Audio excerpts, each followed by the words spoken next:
अस्सलामुअलैकुम। उम्मीद करता हूँ आप लोग खैरियत से होंगे। तो सबसे पहले मेरी एक बात अपने पास लिख लीजिए कि क्वेश्चन नंबर 7 मोस्ट इम्पॉर्टेंट है एग्ज़ाम के लिए, ज़रूर इन एग्ज़ाम में आएगा मोस्ट इम्पॉर्टेंट। ठीक है, एक बार लिख लो अपने पास। ठीक है, कॉपी पे लिख लो, अंडरलाइन कर लो, जो करना है, जैसे भी इंपॉर्टेंट लिखते हो कर लो। मोस्ट इम्पॉर्टेंट है, पेपर में ज़रूर आएगा, कोई भी बच्चा उस क्वेश्चन को नहीं छोड़ेगा। अगर उस क्वेश्चन को छोड़ के जाओगे, यकीन मानो 5 से 6 नंबर कटवा लोगे अपने। अच्छा, अब यहाँ पर मैं थोड़ा सा बता दूँ कि आज हम 4.3 करेंगे और उसके तमाम क्वेश्चंस करेंगे इंशाल्लाह 1 से लेके 7 तक। और यहाँ पर मैं एक छोटी सी बात कहूँगा कि आप लोग ग्रुप में ज़रूर ऐड होइएगा। ठीक है। अच्छा देखो, बार बार मैं ग्रुप में ऐड होने का इसलिए कहता हूँ क्योंकि ये ग्रुप की वजह से ही मैं लेक्चर्स दे पाता हूँ, कोचिंग सिस्टम चला पाता हूँ।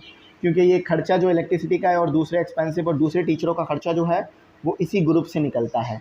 तो आप लोग ग्रुप में ज़रूर ऐड हों। ग्रुप में आप लोगों का ही फ़ायदा है, उसमें आपको नोट्स मिलेंगे तमाम सब्जेक्ट के, गेस्ट पेपर तमाम सब्जेक्ट के। ठीक है, मॉडल पेपर का सॉल्व, गेस्ट पेपर का सॉल्व, लेक्चर मिलेंगे, रिकॉर्डेड सेशन मिलेंगे, लाइव सेशन मिलेंगे आपको। ठीक है, उसके अलावा आपको जो है वो ऐसे का पीडीएफ, एप्लीकेशन का पीडीएफ, एमसीक्यूज़ का पीडीएफ और मुख्तलिफ़ पीडीएफ जो है मैं ग्रुप में भेजता रहता हूँ। और आपके जो डाउट्स होते हैं वो भी मैं सॉल्व कर देता हूँ उसके अंदर। ठीक है, उसका भी जवाब देता रहता हूँ। तो ग्रुप में ज़रूर ऐड हों ताकि आपको तमाम चीज़ें जो हैं वो ग्रुप में मिल सकें। और ईजी पैसा नंबर आ रहा होगा स्क्रीन पर, उसी पे 2000 रुपये आप फ़ीस ईजी पैसा कर सकते हैं। ये फ़ीस पर ईयर है, साल में सिर्फ एक बार देनी है। ठीक है, अगर कुछ पूछना हो तो उसी नंबर पे पूछ लेना। आ जाओ, आप जो है क्वेश्चन नंबर 1 करते हैं। तो स्टूडेंट यहाँ पर है आपका क्वेश्चन नंबर 1 और उसका पार्ट 1। अच्छा देखें, ये बहुत सिंपल क्वेश्चंस हैं। अगर फार्मूले से बताऊँ तो फिर तो बहुत ही आसान फार्मूला है a+b/2। लेकिन पहले थोड़ा सा अरिथमेटिक मीन को समझ लीजिए कि इसके पीछे का कॉन्सेप्ट क्या है। समझ लीजिए आपके पास ये एक सीरीज़ है। ठीक है, ये एक सीरीज़ है। आपके पास ये सीरीज़ है अरिथमेटिक मीन की, अरिथमेटिक प्रोग्रेशन की, यानी AP की। तो सीरीज़ में पहला नंबर आपके पास होता है A1। ठीक है, अब A1 से क्या मुराद है कि फ़र्स्ट पोजीशन पर जो टर्म आ रही है वो 18 आ रही है। ठीक है, यानी इसको थोड़ा सा ऐसे लिख लीजिए कि AP की सीरीज़ है आपके पास। AP की सीरीज़ में क्या होता है कि पहला नंबर आ गया आपके पास और ये पोजीशन क्या आ गई, फर्स्ट, यानी पहली पोजीशन पर 18वां नंबर।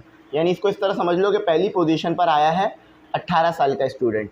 अच्छा, दूसरी पोजीशन पर क्या आया है, इन दोनों के बीच का नंबर क्या है, 22। और तीसरी पोजीशन पर क्या आया है आपके पास, 26। ठीक है, ये आपके पास एक AP की सीरीज़ हो गई।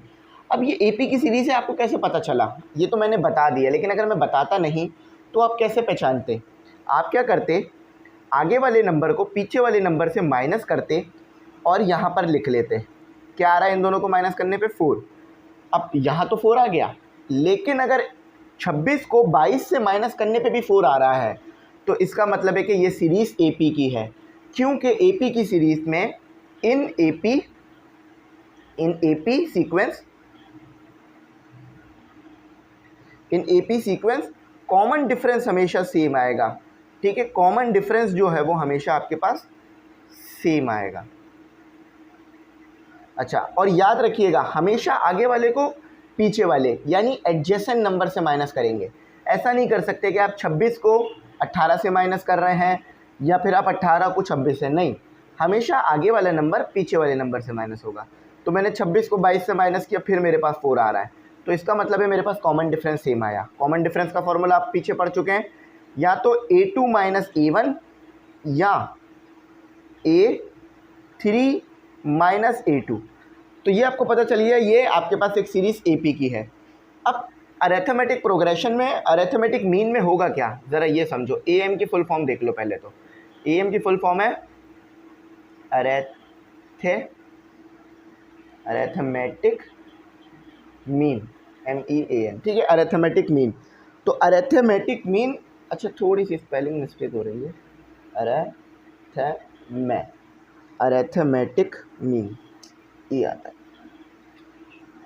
ठीक है, ये अरिथमेटिक मीन हो गया। अच्छा, अरिथमेटिक मीन में क्या होता है कि जैसे आपको यहाँ पे तो 22 पता है, लेकिन अब नहीं पता, ये गायब है, और ये नंबर आपको नहीं गिवन है, और आपको कहा जा रहा है कि AM बताइए, AM। AM से मुराद ये है कि 18 और 26 के बीच में जो नंबर गायब है वो बताइए। कभी कभार ऐसा हो सकता है कि सिर्फ एक नंबर गायब हो, यानी 18 और 26 के बीच में सिर्फ एक नंबर गायब हो, तो उसके लिए फॉर्मूला आपके पास क्या रहेगा, a is equal to A plus B upon 2। ठीक है, ये फॉर्मूला रहेगा। अब ये जो चीज़ है ना वो a हो जाएगी, ये वो चीज़ है वो b हो जाएगी। आप 18 को ऐड करोगे 26 से, 2 से डिवाइड करोगे, आपका ये बीच वाला नंबर आ जाएगा। लेकिन कभी कभार ऐसा हो सकता है कि बीच वाले ज़्यादा नंबर ना हो, जैसे कि 2 की एक सीक्वेंस बना लेते हैं, 2 4, ठीक है, 2, उसके बाद आना था 4, उसके बाद आना था 6, उसके बाद आना था 8, लेकिन बीच के नंबर नहीं आए, डायरेक्ट 10 आ गया।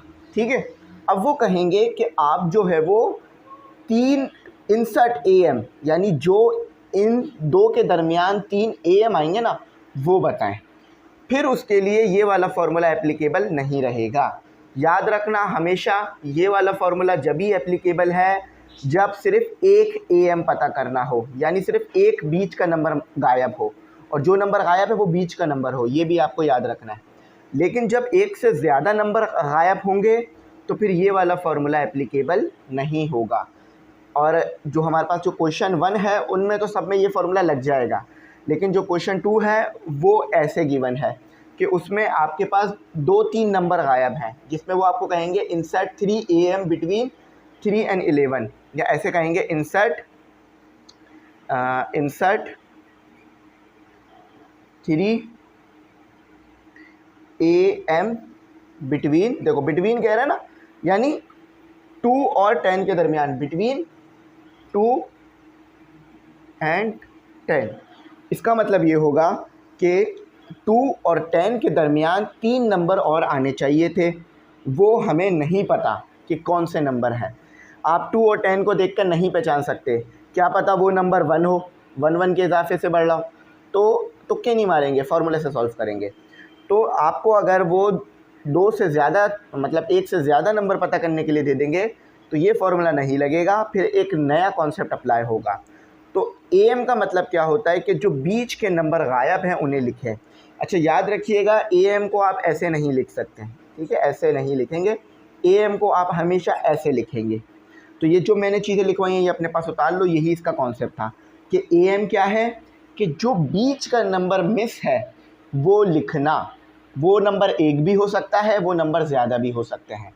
अब इसको इस तरह से समझ लो, फॉर एग्ज़ाम्पल आप एक पज़ल बना रहे थे, उस पज़ल के अंदर सारे जो उसके एलिमेंट हैं वो मौजूद हैं, लेकिन एक एलिमेंट गायब है। तो जब एक एलिमेंट गायब होगा ना तो आप ये फार्मूला लगा के उस एलिमेंट को पता कर लोगे।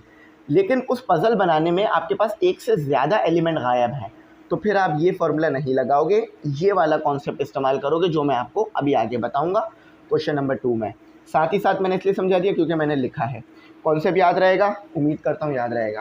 कि अगर कोई पूछ ले AM क्या है तो बोलेंगे आप AM होता है अरिथमेटिक मीन, और अरिथमेटिक मीन का मतलब ये है कि जो आपके पास 2 नंबर्स गिवन है उसके जो बीच का नंबर गायब है वो पता करना। ठीक है, लेकिन सीरीज़ हमेशा AM अरिथमेटिक प्रोग्रेशन की होनी चाहिए, यानी AP की होनी चाहिए। ठीक है, इसे आप अरिथमेटिक सीरीज़ भी बोल सकते हो, अरिथमेटिक प्रोग्रेशन भी बोल सकते हो। अच्छा, अब इस सवाल को ज़रा फॉर्मूले से सॉल्व कर लेते हैं। कहते हैं फाइंड द AM बिटवीन, देखो वो खुद कह रहे हैं AM पता करो, AMs नहीं कह रहे हैं। अगर AMs कहते ज़्यादा नंबर होते एक से तो S लगा देते, सिंगुलर प्लूरल हम लोग पढ़ चुके हैं। जब एक से ज़्यादा चीज़ होती है तो हम S लगा देते हैं, ES या IES। तो उन्होंने ना S लगाया है, ना IES ना ES, वो सिर्फ कहते हैं फाइंड द AM। इसके और इसके दरमियान एक AM आएगा, यानी एक और नंबर आएगा, वो आप बता दो क्या है। और वो नंबर सही आया है या नहीं आया कैसे पता चलेगा, कि जब आप आने वाले नंबर को इससे माइनस करो या इससे माइनस करो वो सेम नंबर दे। अभी मैं करके दिखाता हूँ। अच्छा, तो सोल्यूशन की हेडिंग, AM का फॉर्मूला देखो क्या होता है। Arithmetic the formula as we know that, ऐसे लिख लो एज वी नो डैट, जैसा कि हम जानते हैं फॉर AM के लिए, चाहो तो बार बार ये वर्डिंग लिखो या ना लिखो तो कोई मसला नहीं है, कि A equal to A plus B upon 2। अच्छा, अब ए क्या है, ये है, बी क्या है, ये है। मैथ में आपको ज़रूरी नहीं है कि आप यहाँ पर ऐसे करके लिखोगे 18 ए है और बी जो है वो 26 है, नहीं। क्यों ज़रूरी नहीं होता? क्योंकि आपको वैल्यूज़ ऊपर गिवन कर दी जाती हैं, तो ये हमें बताने की ज़रूरत नहीं है। हाँ, फिज़िक्स में ज़रूरत पड़ती है क्योंकि उसमें हम ड्राइव कर रहे होते हैं। तो जब भी आप कोई चीज़ ड्राइव करते हैं ना, तो उसमें आपने बार बार बताना होता है कि ए बी है, ये सी है, ये डी है। लेकिन सॉल्यूशन करते वक्त ज़्यादा ज़रूरी नहीं रहता, लेकिन बता दोगे तो कोई गलत नहीं। A equal to 18 plus 26 divided by 2, सबसे आसान फार्मूला है ये आपके पास। डायरेक्ट कैलकुलेट कर दोगे तो भी बेहतर है, और मैं बोलूँगा डायरेक्ट कैलकुलेट करो, ज़रूरत नहीं है आपको कि आप पहले जो है वो पहले आप जो है वो प्लस करो और फिर डिवाइड करके लिखो। लेकिन ये पहला सवाल है तो इसलिए मैं लिख रहा हूँ 44 डिवाइडेड बाई 2। अच्छा, तो यहाँ पर 22 आ रहा है। तो सीरीज़ क्या बननी चाहिए थी? अगर मैं इसको उठा के सीरीज़ बनाऊँ तो सीक्वेंस बनना चाहिए था, सीक्वेंस या सीरीज़ कि पहले 18 आना चाहिए था, फिर 22, फिर 26। ठीक है, अब मैंने सही काम किया है, मुझे कैसे पता चलेगा? ठीक है, काम मैंने सही किया, मुझे कैसे पता चलेगा?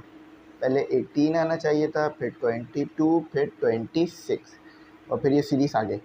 अब मैं 22 को अगर 18 से माइनस कर रहा हूँ 4 आ रहा है, 26 को मैं माइनस कर रहा हूँ 22 से तो भी 4 आ रहा है, यानी कॉमन डिफरेंस सेम आ रहा है, यानी ये 22 वाला नंबर सेम आया है। इस तरह से आप अपना आंसर वेरीफाई कर सकते हो ड्यूरिंग द एग्ज़ाम। ठीक है, एक बात बता दूं, ये क्वेश्चन तो नहीं आएगा, लेकिन क्वेश्चन नंबर 2 आ सकता है, क्योंकि ये तो बहुत इजी क्वेश्चन है ना। अगर ये दे देंगे तो फिर तो मेरे ख्याल से आप लोग 15-20 मिनट में ही पेपर करके बाहर आ जाएंगे ऐसे क्वेश्चन। तो इसलिए ये क्वेश्चंस ज़रूरी इसलिए होते हैं क्योंकि इनको समझे बगैर आप आगे की चीज़ नहीं समझ पाओगे। अच्छा, अब क्वेश्चन नंबर 2 करते हैं, मतलब पार्ट 2 करते हैं। Same technique, same method, same फार्मूले पे होने वाला क्वेश्चन है। सजेस्ट ये करूँगा आपको कि आप वीडियो को यहाँ पे पॉज करो, रोक दो और इसको खुद से करने की कोशिश करो। खुद से कर लोगे तो ज़्यादा अच्छा समझ में आ जाएगा। ठीक है, इस क्वेश्चन को कर लो, करा मैं रहा हूँ लेकिन आप भी कर लो इसे। और उसके बाद आ गया आपके पास 5 स्क्वायर रूट 3। आप ये कहते हैं, वही सवाल है कि 10 plus 5 square root 3, 4 minus 5 square root 3, इनके दरमियान एक नंबर और आना चाहिए, वो आप बताएं। और उसको क्या कहा जा रहा है? अरिथमेटिक मीन, यानी इन दोनों का मीन। और मीन में भी आपको पता है ना, यही करते हैं कि दो चीज़ों को ऐड करके 2 से डिवाइड करते हैं, या 3 चीज़ें हों तो तीनों को ऐड करके 3 से डिवाइड करते हैं। तो यह मीन इसीलिए कहा जाता है इसे। सोल्यूशन। अच्छा, तो फॉर्मूला क्या है? वो ये a equal to A plus B upon 2। A आपके पास ये वाली टर्म रहेगी हमेशा, बी आपके पास ये वाली टर्म रहेगी। आगे पीछे भी कर दोगे तो कोई मसला नहीं है, क्योंकि वो ऐड ही हो रहे हैं आपस में। 10 plus 5 square root 3 plus 4 minus 5 square root 3, और ये आ गया आपके पास 2 आ गया। ठीक है, समझ गए ना आप लोग? ये 2 आ गया आपके पास।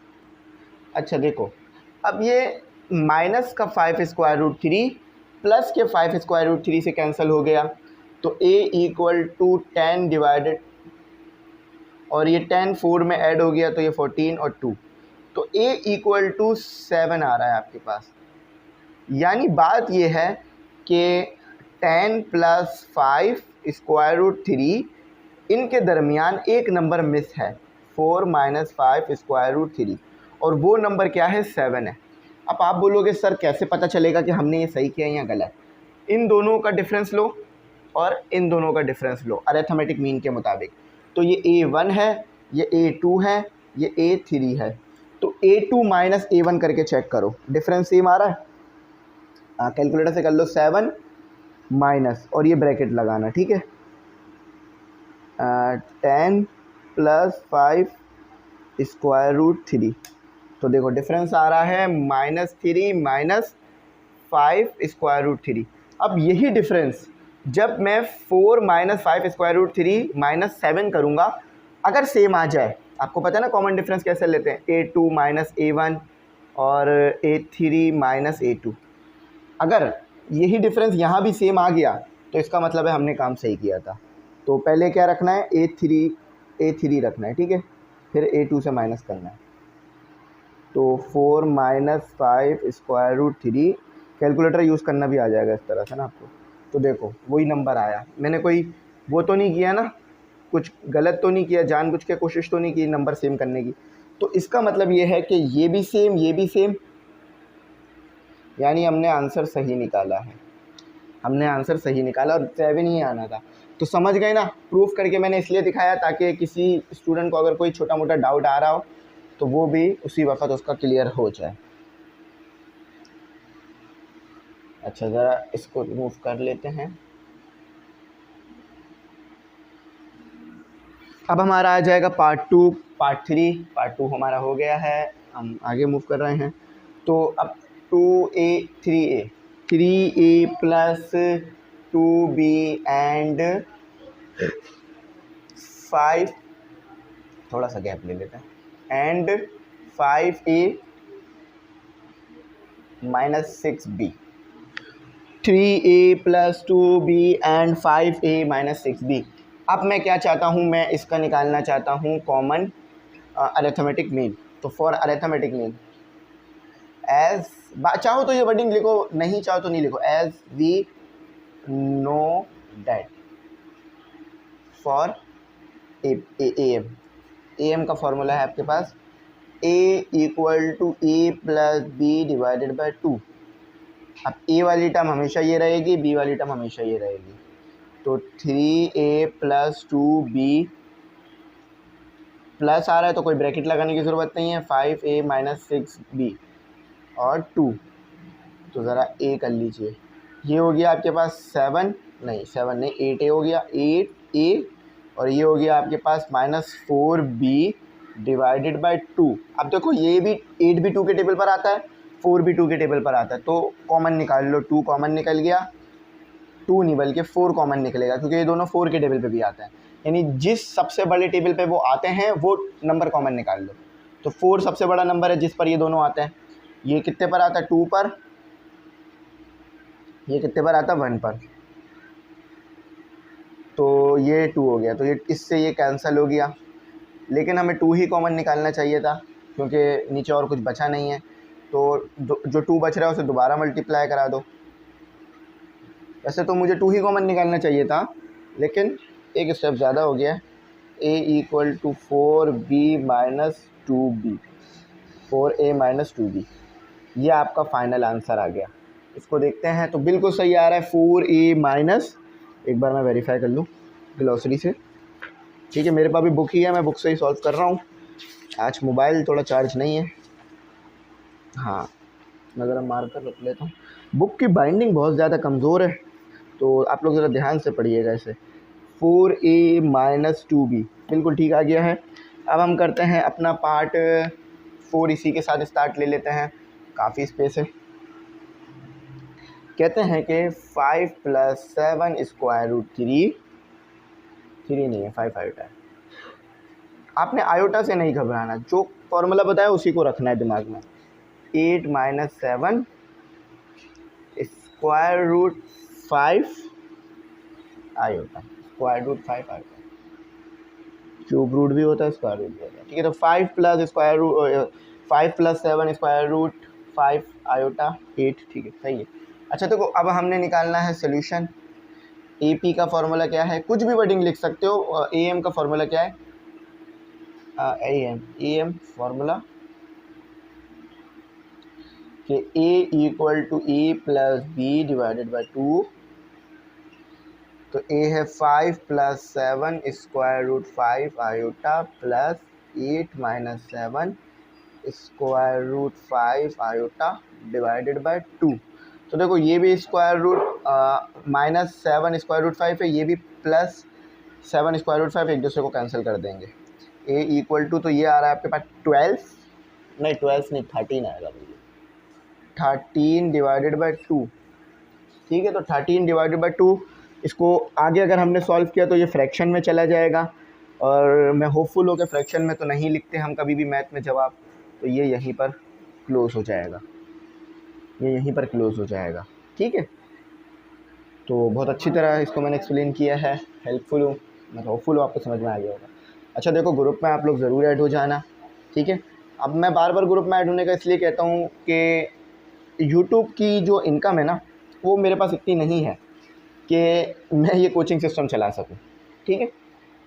लेकिन असल जो कोचिंग सिस्टम चलता है वो ग्रुप की वजह से चलता है कि बच्चे ग्रुप में ऐड होते हैं तो फिर वो फ़ीस देते हैं, जिससे ये सिस्टम चलता है। कभी कभार मुझे भी मुश्किल होती है सिस्टम को लेके चलने में, लेकिन मेहनत तो करनी है ना भाई, पूरी ईमानदारी से। और रोज़ आपके सामने यहाँ आके हम लोग कर रहे होते हैं काम, तो इसीलिए मैं आप लोगों को ग्रुप में ऐड होने की जो है वो कहता हूँ। -a² + 7a -4, ठीक है, ये आपका आ गया। ये अरिथमेटिक नहीं, दोबारा आपने इसमें फाइंड करना है, तो चलें इसको फाइंड करते हैं। सोल्यूशन लिख लेते हैं सबसे पहले, और am, ठीक है। फार्मूला क्या है आपके पास? am का फार्मूला बिल्कुल ठीक, a = a + b/2। ये a है आपके पास, ये अच्छा सा b है आपके पास, तो 3a² - 5a + 6, ठीक है। देखो ये प्लस है बीच में, तो ये साइंस तो तब्दील नहीं होंगी, तो इसलिए जो साइन आ रही है वो ऐसे ही लिख दो, a²। अब देखो प्लस माइनस माइनस आएगा, 7a - 4 / 2। सिर्फ प्लस साइन तब्दील नहीं करता, ठीक है, इसीलिए हम लोग ब्रैकेट नहीं लगा रहे किसी भी किस्म का। तो देखो ये 3a² है, ये 1a² है, तो 2a² रह जाएगा। ये 5a है, ये 7a है, तो सिर्फ 2a रह जाएगा। ये 6a है, ये 4a है, तो सिर्फ +2 रह जाएगा /2। अब कॉमन निकलता हुआ नज़र आ रहा होगा, और वो है आपके पास 2, और हमें 2 ही कॉमन निकालना है। देख लिया करो कि नीचे डिनोमिनेटर में क्या ख़त्म करना है, तो डिनोमिनेटर में जो ख़त्म करना हो उसी चीज़ को कॉमन निकाल लिया करो। जैसे अभी मैंने पीछे गलती करी थी ना कि मैंने 4 कॉमन निकाला था, फिर दोबारा मल्टीप्लाई करना पड़ गया। तो ये मैथ में बिल्कुल भी अच्छा नहीं समझा जाता कि आप एक जगह पे एक काम कर रहे हो फिर उसी काम का रिवर्स दूसरा काम कर रहे हो। नहीं, मैथ में हमेशा ये कोशिश रहती है कि आगे वाला काम ही होता रहे, तो जो नीचे ख़त्म करना है वही कॉमन निकाल लो। तो ये आपका आंसर है। अब ये गलत है, क्यों? क्योंकि ये मैंने 1 लिखा है और ये शायद 2 लग रहा है, तो अब सही है। इसको वेरीफाई करते हैं कि सही किया है या गलत किया है। तो अल्हम्दुलिल्लाह बिल्कुल ठीक हुआ है हमारा आंसर, a² + a + 1, ठीक है। अब आपके पास लास्ट पार्ट 6 है, काफ़ी स्पेस है, हम ये कर लेते हैं। चलो रिमूव करके कर लेते, बल्कि रिमूव ही कर लो, कि क्या पता वो थोड़ा ज़्यादा बड़ा आंसर आ जाए। और एक बात याद रखिएगा, देखें अगर कोई चीज़, कोई सवाल, कोई काम बहुत मुश्किल लग रहा है आपको, तो इसका मतलब ये नहीं है कि आप वो कर नहीं सकते। इसका मतलब ये है कि आप कर तो सकते हो, थोड़ी सी उसके अंदर मेहनत आपको और देनी होगी। और कामयाबी का मज़ा ही जब आता है जब वो मुश्किल से हासिल हो। कोई चीज़ आपको आसानी से मिल जाए तो थोड़े दिन तक आप उसको जो है वो एंजॉय करते हैं, फिर उसको आप छोड़ देते हैं। जो चीज़ आपको मुश्किल से हासिल होती है ना, उस चीज़ को आप हमेशा याद रखते हैं और सक्सेस स्टोरी में शामिल कर लेते हैं उस चीज़ को, कि ये चीज़ हासिल करने के लिए मैंने बहुत मेहनत की है। तो कभी भी आपने मायूस नहीं होना, हमेशा अपने आप को मोटिवेट रखना है, ठीक है। AM फार्मूला, और ये कभी नहीं सोचना कि मैं पढ़े बगैर कामयाब हो जाऊंगा, नहीं, पढ़कर कामयाब होगे तो वाकई ही कामयाब होगे। बगैर पढ़े बड़ा मुश्किल है कामयाब होना। 3A पढ़ाई ज़रूर करें, ठीक है। तो ये आ गया आपके पास 2। अच्छा, अब देखो ज़रा, मैं यहाँ क्या कर सकता हूँ कि मैं यहाँ पर इसको ऐड कर सकता हूँ, तो वो मैं 8A कर लूँगा, फिर मैं यहाँ इसको माइनस करूँगा तो मेरे पास 2 आ जाएगा, ठीक है। और ये 2, अब देखो मैं 2 ही कॉमन निकालूँगा, 2 ही कॉमन निकल सकता है, तो ये 4A - 1 और ये डिवाइड में 2, तो 2 को ख़त्म करके A = 4A - 1 ये आ रहा है। अब अगर मैं सीरीज़ बनाने का कहूँ इन दोनों और इसकी मदद से, तो कैसे बनेगा? ये बात आपको अच्छी तरीके से पता है कि ये वो नंबर है या ये वो इक्वेशन या टर्म है जो इसके बीच में आनी चाहिए थी इन दोनों के। तो क्या करूँगा मैं? 3A - 5, 4A - 1, 5A + 3 और सो ऑन, ये चलेगी फिर भी। ये देखो ऐसे, ज़रा चेक करें सही किया है गलत किया है। तो बिल्कुल सही है, 4A - 1 बिल्कुल ठीक आ गया। अच्छा, अब हम अपना क्वेश्चन 2 उतार लेते हैं। तो वीडियो में नहीं रोक रहा हूँ क्योंकि बहुत छोटा सा क्वेश्चन है। बड़े क्वेश्चंस जो होते हैं आपको पता है उसमें मैं वीडियोस पॉज कर देता हूँ, छोटे क्वेश्चंस में मैं वीडियो पॉज नहीं करता हूँ, क्योंकि पता क्या होता है, छोटे क्वेश्चंस में वीडियो पॉज करता हूँ ना तो अक्सर ऑन करना भूल जाता हूँ। फिर ऑन करना भूल गए तो फिर आप समझे क्या काम होगा, सब कुछ फिर बगैर रिकॉर्डिंग के रह जाएगा। एक बार हो चुका है मेरे साथ ऐसा, तो उस वक्त मुझे बड़ा अफसोस होता है। मुझे अगर कोई बोले ना सर आपको कब सबसे ज़्यादा अफसोस होता है अपनी ज़िंदगी में, तो मैं बोलता हूँ कि जब मैं पढ़ा रहा हूँ और वीडियो ऑन ना हो, मतलब कैमरा ऑन ही ना हुआ हो, क्योंकि आपने इतनी देर मेहनत की और फिर वो कुछ हुआ ही नहीं। 3 and 11, लेकिन फिर मायूस नहीं होता, फिर दोबारा करा देता हूँ। ठीक है, अक्सर हो जाता है ऐसा भाई, इंस्ट्रूमेंट है। अच्छा थोड़ा सा ना मैं इसको ऊपर की तरफ कर दूं, क्योंकि ऐसा ना हो कि एडिटिंग के टाइम पे वो छुप जाए सवाल। अच्छा तो देखो यहाँ पर आपको कहते हैं इंसर्ट 3 AMs बिटवीन। देखो पहले तो ये बात देख लो कि ये प्लूरल है, ये तो आपको बात समझ आ ही गई ना कि ये प्लूरल है। अब देखो इसको ज़रा सोल्यूशन में ऐसे लिखो, यानी आपने एक AM पता नहीं करना है, आपने एक से ज़्यादा AM पता करने हैं। ठीक है, अब कैसे, ये 3 है, इसके बीच में 3 और नंबर आने चाहिए। जब वो बोलेंगे ना 3 AM, तो इसका मतलब है कि 3 के बीच में, 3 और 11 के बीच में 3 और नंबर आने थे जो हमें नहीं पता। वो आपने अपने कॉन्सेप्ट से या आपने जो भी तरीका सीखा है उससे बताना है। तो ये बताना है, ये बताना है, ये बताना है। लेकिन आप पहले ये पहचानो कि फर्स्ट पोजीशन पे, फर्स्ट पोजीशन जिसे आप A1 बोलते हो, क्या टर्म है 3। सेकंड पोजीशन पे क्या टर्म है ये आपको बताना है। थर्ड पोजीशन पे क्या टर्म है ये भी आपको बताना है। फोर्थ पोजीशन पे क्या टर्म है ये भी आपको बताना है। और A5 फिफ्थ पोजीशन पे क्या टर्म है ये आपको पता है। ठीक है, ये आपको पता है। तो ज़रा अब AM का फॉर्मूला क्या है, एज वी नो डैट, जैसे कि हम जानते हैं, as we know that AM का फॉर्मूला क्या है, सॉरी AM बोल रहा हूँ, अरिथमेटिक मीन AP का फॉर्मूला क्या है, as we know that for AP, बहुत करीब करीब देखो, फॉर AP क्या फॉर्मूला है AP का, हाँ AN equal to A plus N-1 और D। अब ये चेक करो क्या क्या चीज़ें मिल रही हैं आपको ऊपर फॉर्मूले से।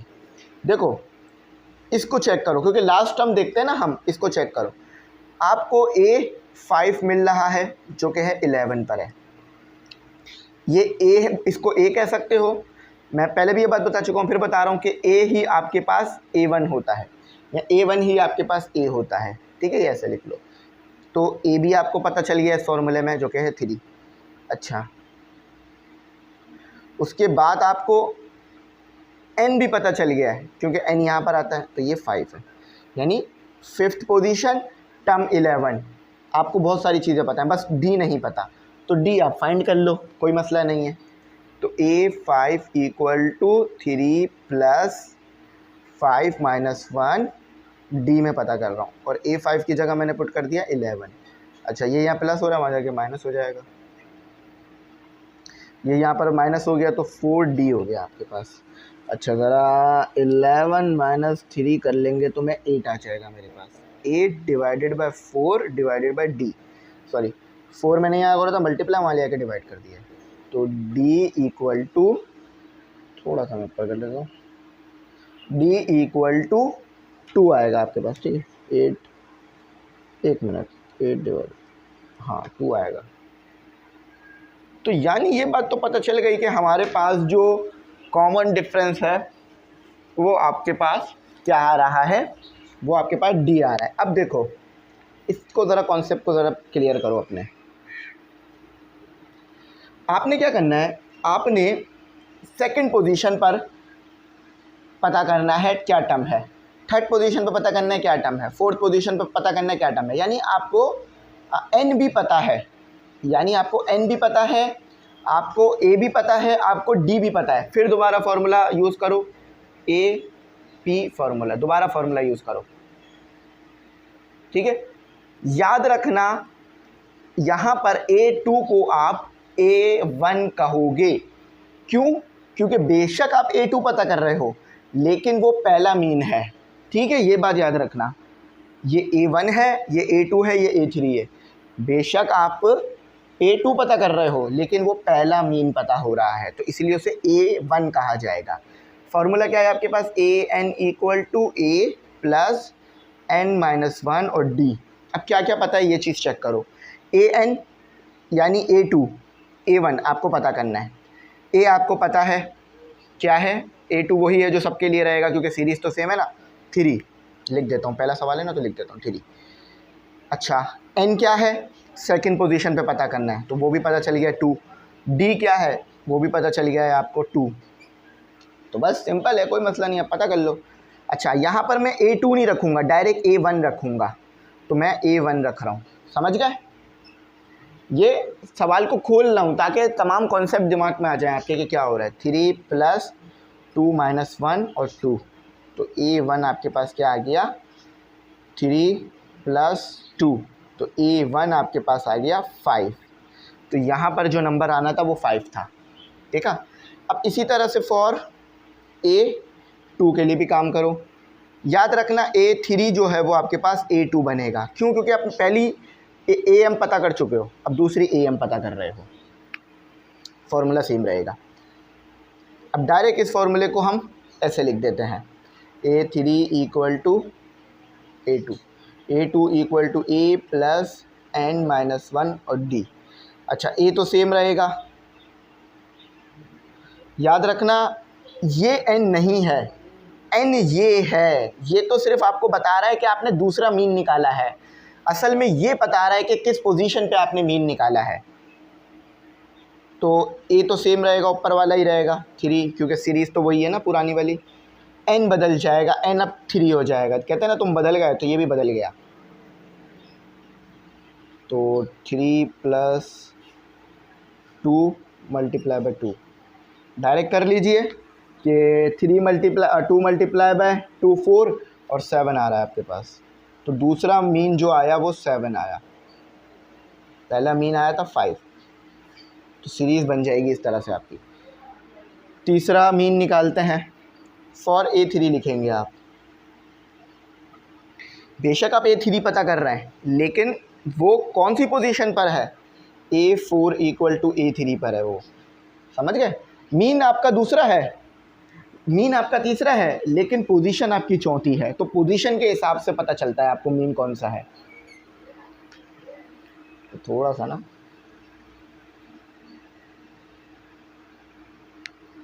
ठीक है।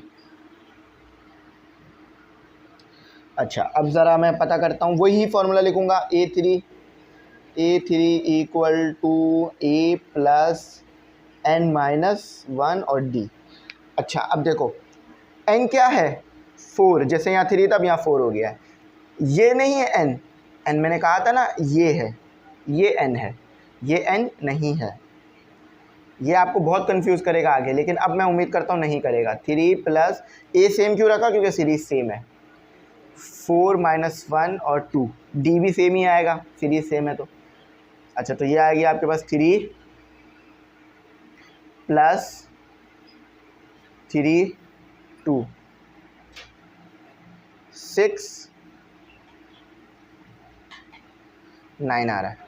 अब अगर मैं इस सीरीज़ को कंप्लीट करके यहाँ पे लिख दूँ तो पहले 3 आया था, उसके बाद मेरे पास सेकंड पोजीशन पर क्या आया, सेकंड पोजीशन पर ये आया क्योंकि A2 A1 पहला मीन था 5, फिर आया मेरे पास 7, फिर आया मेरे पास 9 और फिर जो गिवन था मुझे 11। तो ये सीरीज़ थी आपकी, ये सीरीज़ थी। अब सही निकाला या गलत कैसे, इन दोनों को माइनस करो, कॉमन डिफरेंस लो। अगर वो 2 आ जाए तो सही है, 7 - 2 सबको पता, 7 - 5 सबको पता है 2 आएगा, 9 - 7 भी पता है 2 आएगा, यानी सही काम करा हमने। अच्छा अब कोई बच्चा बोल सकता है सर 2 का इजाफा था, तो वो तो हमें पता था, हम 3 में 2 बढ़ाते रहते हैं, पहले 3 में 2 बढ़ाते फिर 5 में 2, सीरीज़ बन जाती। ये यहाँ पर तो हो जाएगा, लेकिन अगर कोई कॉम्प्लेक्स नंबर आ गया, कोई ऐसा नंबर आ गया जो बहुत बड़ा हो, उसमें नहीं हो पाएगा। तो इसीलिए ये फार्मूला ज़्यादा ज़रूरी है इस्तेमाल करना। अच्छा तो ये इसमें कितने पार्ट हैं, इसमें पार्ट नहीं है, ये क्वेश्चन वाइज बने हुए हैं। तो ये तीसरा क्वेश्चन नंबर 2 ही था पूरा। आओ इसका आंसर वेरीफाई करते हैं। तो इसका आंसर ये रहा। हाँ इन्होंने डायरेक्ट बस ये इनके मीन लिख के दिए हैं, क्योंकि वो 2 और 11 और 3 और 11 तो उसमें गिवन था ना, तो बिल्कुल सही आया 5 7 9। ठीक है, 5 ऐसे लिख दो या ऐसे लिख दो, सिर्फ एक ही बात है, आंसर नंबर पूरे मिलेंगे, टीचर पूरे। कहीं भी बुक में ऐसा नहीं लिखा हुआ कि अगर आप जो आंसर लाए हो वो ग्लॉसरी से मैच ना करे तो आपको नंबर नहीं मिलेंगे, नहीं। ये लिखा हुआ है कि भाई अगर आपका जो जवाब आया है वो ऐसा है या ऐसा बन रहा है तो ठीक है। ठीक है, याद रखना ग्लोसरी का मतलब कभी भी ऐसा नहीं होता है कि बोर्ड में भी इसी तरह से जवाब आना चाहिए। बच्चे कंफ्यूज होते हैं, वो बोलते हैं सर मुझे कैसे पता चलेगा कि ये यहाँ पर कोई आंसर छोड़ना है या यहाँ पर। तो आप दोनों जगह छोड़ सकते हो, बस जितना सिंप्लीफाई हो रहा है उतना कर लो आप। ठीक है, तो बहुत डिटेल में जाकर मैंने समझाया आप लोगों को। मैं उम्मीद करता हूँ ये बहुत अच्छा याद रहेगा अब ज़िंदगी भर आपको। ठीक है, इतना डिटेल में तो मुझे भी किसी ने नहीं समझाया था।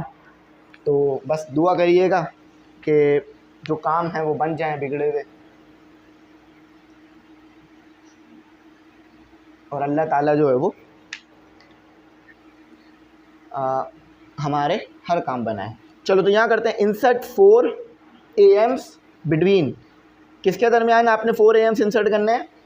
√2 एंड करके लिखेंगे। एंड क्या है? अब देखो इसमें आप कर सकते हो कॉमन डिफरेंस पता लगा के नंबरों में इजाफा, बड़ा मुश्किल हो जाएगा, तो फॉर्मूला यूज़ होगा 2, ये है। अब सबसे पहले देखो समझने की कोशिश करो, खुद भी चाहो तो समझ सकते हो ऐसे, या चाहो तो सिर्फ पहले क्वेश्चन के लिए कर लो। क्या आपको ये तो पता है कि पहली टर्म आपके पास ये है, 4 AM कह रहे हैं, यानी कह रहे हैं कि √4 12 √4 √2 12 √2, इनके दरमियान 4 और नंबर आएंगे। ये फर्स्ट पोजीशन जो कि A1 कहलाती है, ये सेकंड पोजीशन जो कि A2 टर्म है, ये नहीं पता, A3 भी नहीं पता, A4 भी नहीं पता, और A5 भी नहीं पता, क्योंकि 4 कह रहे हैं वो। पहले तो पता था, अब नहीं पता, लेकिन तरीका वही सेम रहेगा जो पहले वाला किया। ये 6 और A1 2 3 दो टाइम लिख दिया मैंने, 4 5 6।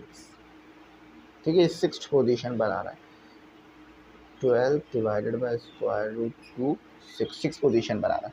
अब देखो यहाँ पर जब आप A2 पता करोगे ना तो वो A1 होगा, यानी अरिथमेटिक मीन में वो A1 होगा। ये टर्म बता रहा है, ये मीन बता रहा है, क्योंकि देखो कैपिटल स्मॉल अलग अलग चीज़ होती है ना। कहीं भी आपने ये लिखा हुआ जाएगा कि A = कैपिटल A, नहीं, ये नहीं लिखा जाता, क्योंकि अलग अलग, ये 2 हो जाएगा, ये A3 हो जाएगा, ये A4 हो जाएगा।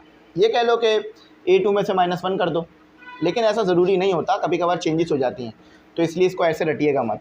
तो मैंने आपके सामने पूरी तरतीब बना दी कि ये A1 है तो टर्म 1 आएगी, ये A2 पे क्या आएगा हमें नहीं पता, लेकिन वो सेकंड पोजीशन पर आएगा, तो वहाँ पर टर्म तो 2 होगी लेकिन मीन 1 फर्स्ट होगा, तो ये मैंने ऐसा लिख दिया। अब ये बताओ कि ये टर्म है 4th पोजीशन पर, तो यहाँ पर जो 4th टर्म आएगी आपके पास, उसमें मीन क्या आएगा? तीसरा मीन आएगा। ठीक है, तो ये समझना बड़ा ज़रूरी होता है, जब भी सीरीज़ समझ में आ जाती हैं। अच्छा, तो सबसे पहले मैंने क्या करना है, वही D निकालना है। तो यूज़ वर्डिंग कुछ भी लिखो, मैं जब भी हर बार अलग अलग वर्डिंग लिख रहा हूँ, ताकि पता चले कि बच्चे ने कॉन्सेप्ट क्लियर कर लिया है, रट कर नहीं आया है वो। देखो मुझे कभी कभार लोग कहते हैं कि सर आप रटवा देते हो, मैं ऐसा कोशिश नहीं करता। मैं कभी भी ये सोच के नहीं आता कि आज सिर्फ फार्मूला लिखूंगा सोल्यूशन कर दूंगा, क्योंकि मुझे पता है फार्मूला लिख के सोल्यूशन करने में समझाना ज़्यादा मुश्किल हो जाता है, क्योंकि फिर वो मेरा सर दर्द करने लग जाता है कि पता नहीं मैंने क्या बताया क्या नहीं बताया। लेकिन जब मैं कॉन्सेप्ट देना शुरू करता हूँ ना, तो मुझे पता है मैंने A से शुरू करना है, Z पे जाना है, क्योंकि मेरे दिमाग में भी ये चीज़ ऐसी ही बैठी हुई है। तो इसलिए मैं भी आप जैसा ही हूँ। ठीक है, मुझे भी आपसे कम आता होगा, मेरे नंबर भी शायद आपसे कम होंगे फर्स्ट ईयर सेकेंड ईयर में, लेकिन फिर भी मैं कोशिश करता हूँ आपको लिए। तो यूज़ AP फार्मूला, और बहुत अच्छे अच्छे टीचर यूट्यूब पे मौजूद हैं। मैं ये कहता हूँ आपको, मैं कभी भी ये नहीं कहता कि मैं बेस्ट हूँ, और ना कभी मैं ये कहूँगा। जिस दिन मैं ये कहूँ तो समझ लीजिएगा कि मैंने पढ़ाना ख़राब कर दिया अपना, या पढ़ाना छोड़ दिया। अच्छा, कभी भी बड़ी बात नहीं करनी चाहिए, हमेशा खामोशी से, तहम्मुल से मेहनत करते रहना चाहिए, और सब्र व शुक्र करना चाहिए। यानी सब्र करते रहें और अल्लाह ताला का शुक्र अदा करते रहें कि मुझे चलो आता तो है। अब कोई बच्चा है जिसको एक्सरसाइज 4.3 नहीं आती, लेकिन उसको एक्सरसाइज 1.1 तो आती है, और कोई बच्चा ऐसा होगा उसको 1.1 भी नहीं आती होगी। तो हमेशा हम जिस भी हालत में होते हैं हमें अल्लाह का शुक्र अदा करना चाहिए, और हम बहुतों से बेहतर ज़िंदगी जी रहे हैं। हाँ, अच्छे के लिए दुआ करते रहना चाहिए। चलो अब आ जाओ यहाँ, शुरू करो काम। ठीक है, तो ए एन इक्वल टू या डी के लिए काम कर रहा है, ए प्लस एन माइनस वन और डी। अच्छा, तो ए एन हमें पता है, इस लास्ट टर्म को हम ए एन ले लेते हैं, तो ये 6 पर आ रही है, तो ये है 12 स्क्वायर रूट 2, ठीक है। अच्छा, उसके बाद हम ले लेते हैं ए आपको पता है ए वन को ही ए कहा जाता है। अच्छा, पिछली बुक में जो फॉर्मूला था ना वो ऐसे था, T N is equal to T one plus N minus one और डी, इस तरह था, हमने इस तरह से फॉर्मूला पढ़ा था। अच्छा, एन क्या है, ये एन होता है और पोजीशन भी आपको पता है 6 है। अच्छा, तो अब बस डी निकाल लो। फॉर्मूला क्या है इसमें, तो कुछ सिर्फ डी एन नोन है, बाकी सब पता है आपको। तो 12 divided by square root 2 equal to square root 2 plus 6 minus 1 और डी, इसको उधर ले जाओ, 12 square root 2 minus square root 2 equal to 5 और डी। अच्छा, अब यूज़ करो कैलकुलेटर का, मैं कभी भी नहीं बोलूँगा इसको बगैर कैलकुलेटर के यूज़ करो, क्योंकि टाइम ज़ाया होगा आपका, ठीक है। 12 डिवाइडेड बाय स्क्वायर रूट, अच्छा ये अगर इस तरह चला जाए ना, अगर ये आपको इस तरह दे रहा हो जवाब, ये इस तरह से, तो आपने क्या करना है, शिफ्ट दबा के ये दबाना है, हाँ आपने सिर्फ मोड दबाना है और 1 दबा देना, ये नॉर्मल हो जाएगा, देखो नॉर्मल हो गया है ना। 12 डिवाइडेड बाय स्क्वायर रूट 2, अच्छा माइनस आके स्क्वायर रूट 2, तो देखो डायरेक्ट वो खुद सॉल्व कर देगा, 5 स्क्वायर रूट 2।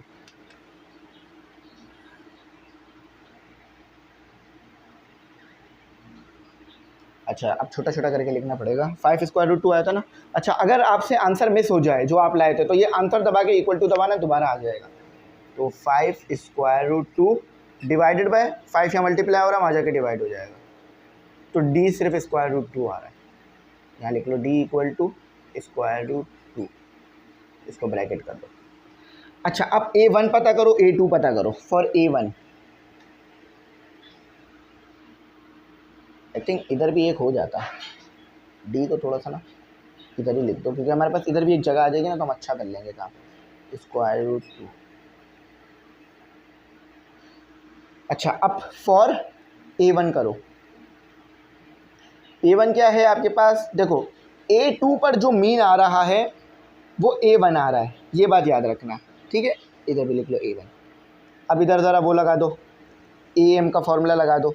AM का फॉर्मूला क्या है, AN equal to A plus N minus 1 और D।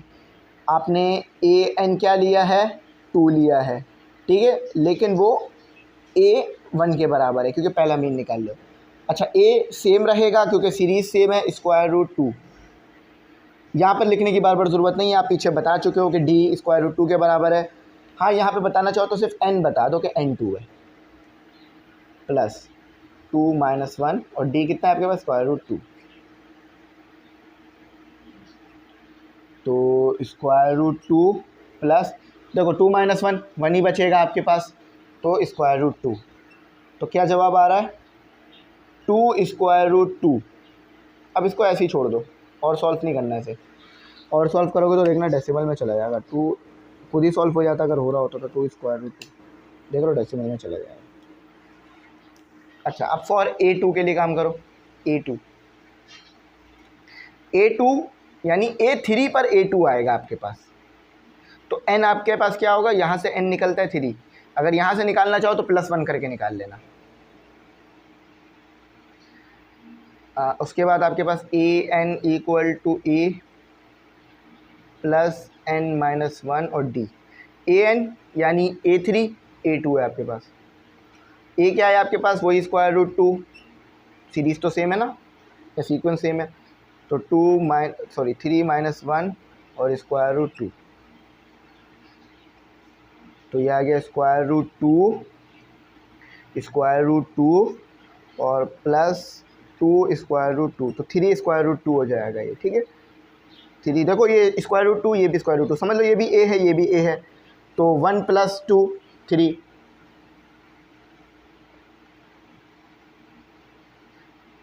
तो ये हो गया सर। तो ये अच्छा किया मैंने कि जगह बचा ली, कहते हैं ना आप आगे का सोचते हैं तो फिर आपके फ़ैसले अच्छे हो जाते हैं, अच्छे अच्छे फ़ैसले ले पाते हैं। चलो, फॉर A3 करेंगे, वो A3 करेंगे, हाँ तो A3 किसके बराबर आ रहा है, A4 equal to A3 capital वाला। अच्छा, मेरे लिए भी आप लोग दुआ करिएगा, ठीक है। तो n इधर आपके पास कितना है, 3, सॉरी n4 है आपके पास, 4th पोजीशन पर है ना। तो वही फॉर्मूला है an equal to a plus n minus 1 और d। तो an आपके पास 3 है, 4 आएगा बेसिकली लेकिन वो 3 पर है, 3 मीन आ रहा है उस पर। a आपके पास स्क्वायर रूट 3 स्क्वायर रूट 2 है, प्लस 4 माइनस 1 है, और स्क्वायर रूट d आपके पास देखें स्क्वायर रूट 2 आ रहा है। तो 2 प्लस 3 स्क्वायर रूट 2, तो A3 आपके पास आ रहा है, दोनों को ऐड कर दो तो 4 स्क्वायर रूट 2 आ रहा है आपके पास, एक एक का इजाफा हो रहा है इसमें। अच्छा, अब मैं करना चाह रहा हूँ A4 के लिए काम, फॉर A4, लेकिन उस पर A5 आ रहा है, टर्म 5 आ रही है, जो कि बराबर आएगा आपके पास A4 के। तो n इक्वल टू 5 है, तो an equal to an minus 1 और d। तो ये A4 equal to square root 2, एक छोटी सी मिस्टेक हो रही है कि बीच में प्लस कहाँ गायब हो गया, प्लस 5 माइनस 1, 5 माइनस 1, यहाँ शायद कुछ गड़बड़ हो रही है, यहाँ हमने 4 रखा था, 4 आया, ठीक है सही है, कोई मसला नहीं।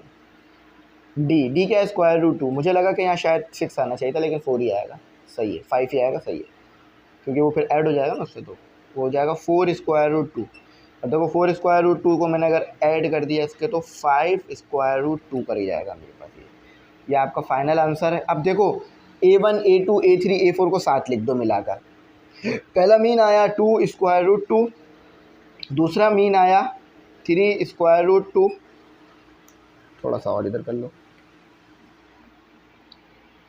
तीसरा मीन आया 4 स्क्वायर रूट 2, चौथा मीन आया 5 स्क्वायर रूट 2। ये आपका फाइनल आंसर है। अब मैं होपफुल हूँ कि किसी बच्चे को मुश्किल नहीं हुई होगी समझने में। और इसे मैच करते हैं पीछे से। तो क्वेश्चन नंबर 3 का आंसर क्या आ रहा है ज़रा देख लेते। अच्छा, एक छोटी सी गड़बड़ हो रही है कि ये क्वेश्चन नंबर 3 है, एक छोटी सी गड़बड़ हो रही है, क्वेश्चन नंबर 3 है, ठीक है। तो हाँ, 2 square root 2, 3 square root 2, 4 square root 2, 5 square root 2, देखा हमने सही किया ना काम, तो बिल्कुल ऐसे ही होना था।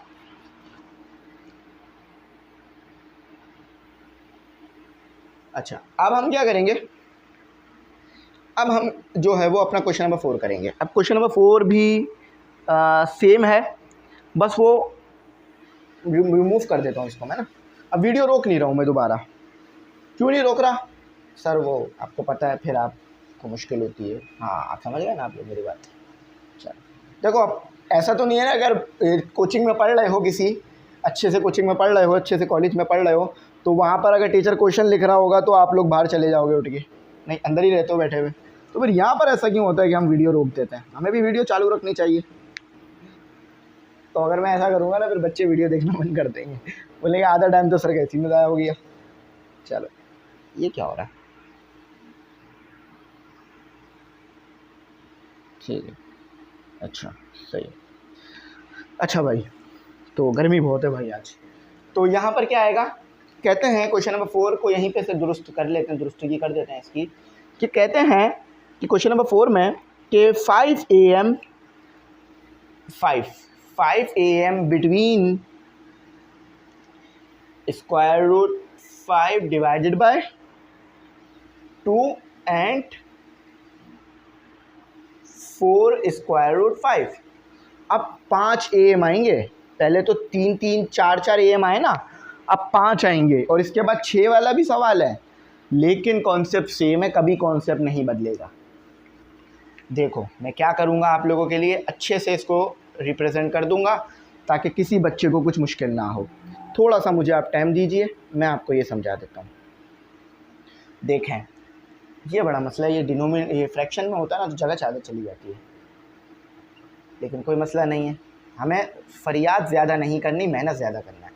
तो ये फर्स्ट पोजीशन, ये सेकंड पोजीशन, ये थर्ड पोजीशन, ये फोर्थ, ये फिफ्थ, यानी 5 नंबर बीच में गायब हैं, 4 और स्क्वायर रूट 2 और 5 और 4 स्क्वायर रूट 5 में, यानी स्क्वायर रूट 5/2 और 4 स्क्वायर रूट 5 के दरमियान 5 नंबर गायब हैं। ये फर्स्ट पोजीशन, ये सेकंड, ये थर्ड, ये फोर्थ, ये फिफ्थ, ये सिक्स्थ, ये सेवन्थ। यहाँ पर A1 आएगा, यहाँ पर A2 आएगा, यहाँ पर A3 आएगा, यहाँ पर A4, A5, A6, ये n की वैल्यूज़ लिखी है मैंने, पोजीशन जिसे आप कहते हो A7। लेकिन यहाँ पर मीन, यहाँ पे तो मीन नहीं निकलेगा क्योंकि तो उसमें टर्म पता है, जहाँ टर्म नहीं पता वहाँ मीन निकलेगा। A1, A2, A3, A4, A5, ये वाले आपने नंबर निकालने हैं, ये वाली टर्म्स निकालनी है आपने बेसिकली, जो गायब है। कर लेंगे काम? जी सर आपने समझा दिया, अब हम तो कर लेंगे काम। चलो फिर मैं करवा भी देता हूँ अगर कर लोगे तो आप। चलो ज़रा इधर देखो, इसको ना थोड़ा सा घुसेड़ के लिख देने आगे ना, एक जगह ना खाए हमारी ज़्यादा। अच्छा इसको इस्तेमाल करो, इसको इस्तेमाल कर कर डी पता करो। ये स्क्वायर 4 स्क्वायर रूट 5 है, ठीक है, इसको इस्तेमाल करके डी पता करो। एक मिनट बस थोड़ा सा, हाँ चलो। तो ए पी का formula as we know that, कुछ भी लिखो, एज वी, बस वर्डिंग सही होनी चाहिए, एज वी नो डेट, जैसा कि हम जानते हैं फॉर ए पी के लिए फॉर्मूला है हमारे पास a n equal to A plus N minus 1 d, ये है ना। अच्छा तो ए एन क्या दिया हुआ है, यानी आपको 7 दिया हुआ है, ठीक है, जो कि है 4 स्क्वायर रूट 5। इसी तरह से आपको ए क्या दिया हुआ है उन्होंने, हमेशा सेम रहेगा, 5 स्क्वायर रूट 2। एन क्या दिया हुआ है, यहाँ पर से भी देख सकते हो, यहाँ भी देख सकते हो, 7। और डी आपने निकालना है, ठीक है, डी के लिए आप काम करेंगे। अच्छा चलें, तो यहाँ मैंने पुट किया 4 square root 5 equal to 5 square root 5 divided by 2 plus 7 minus 1, और ये डी कर दिया मैंने, ये यहाँ प्लस वहाँ जाके माइनस हो जाएगा। 4 square root 5 minus 5 divided by 2 और विथ स्क्वायर रूट, ठीक है, तो छोटा मोटा लिख रहा हूँ लेकिन मैं साफ़ सुथरा ही लिख रहा हूँ। 6 divided multiply by D, calculator को उठा लीजिए ऐसे, 4 स्क्वायर रूट 5। मुझे एक बच्चे ने बोला था सर कैलकुलेटर के बगैर न्यूमेरिकल किया करें, तो बिल्कुल वो हो तो जाएंगे लेकिन टाइम लग जाएगा बहुत फिर, तो इसलिए मैं कैलकुलेटर का यूज़ करता हूँ, क्योंकि हम इंजीनियरिंग मैथमेटिक्स कर रहे हैं, तो इसमें कैलकुलेटर का आप अच्छा यूज़ रखेंगे ना आपका, यानी कैलकुलेटर पे हाथ तेज़ होगा, तो इसीलिए फिर आपका टाइम ज़ाया नहीं होगा।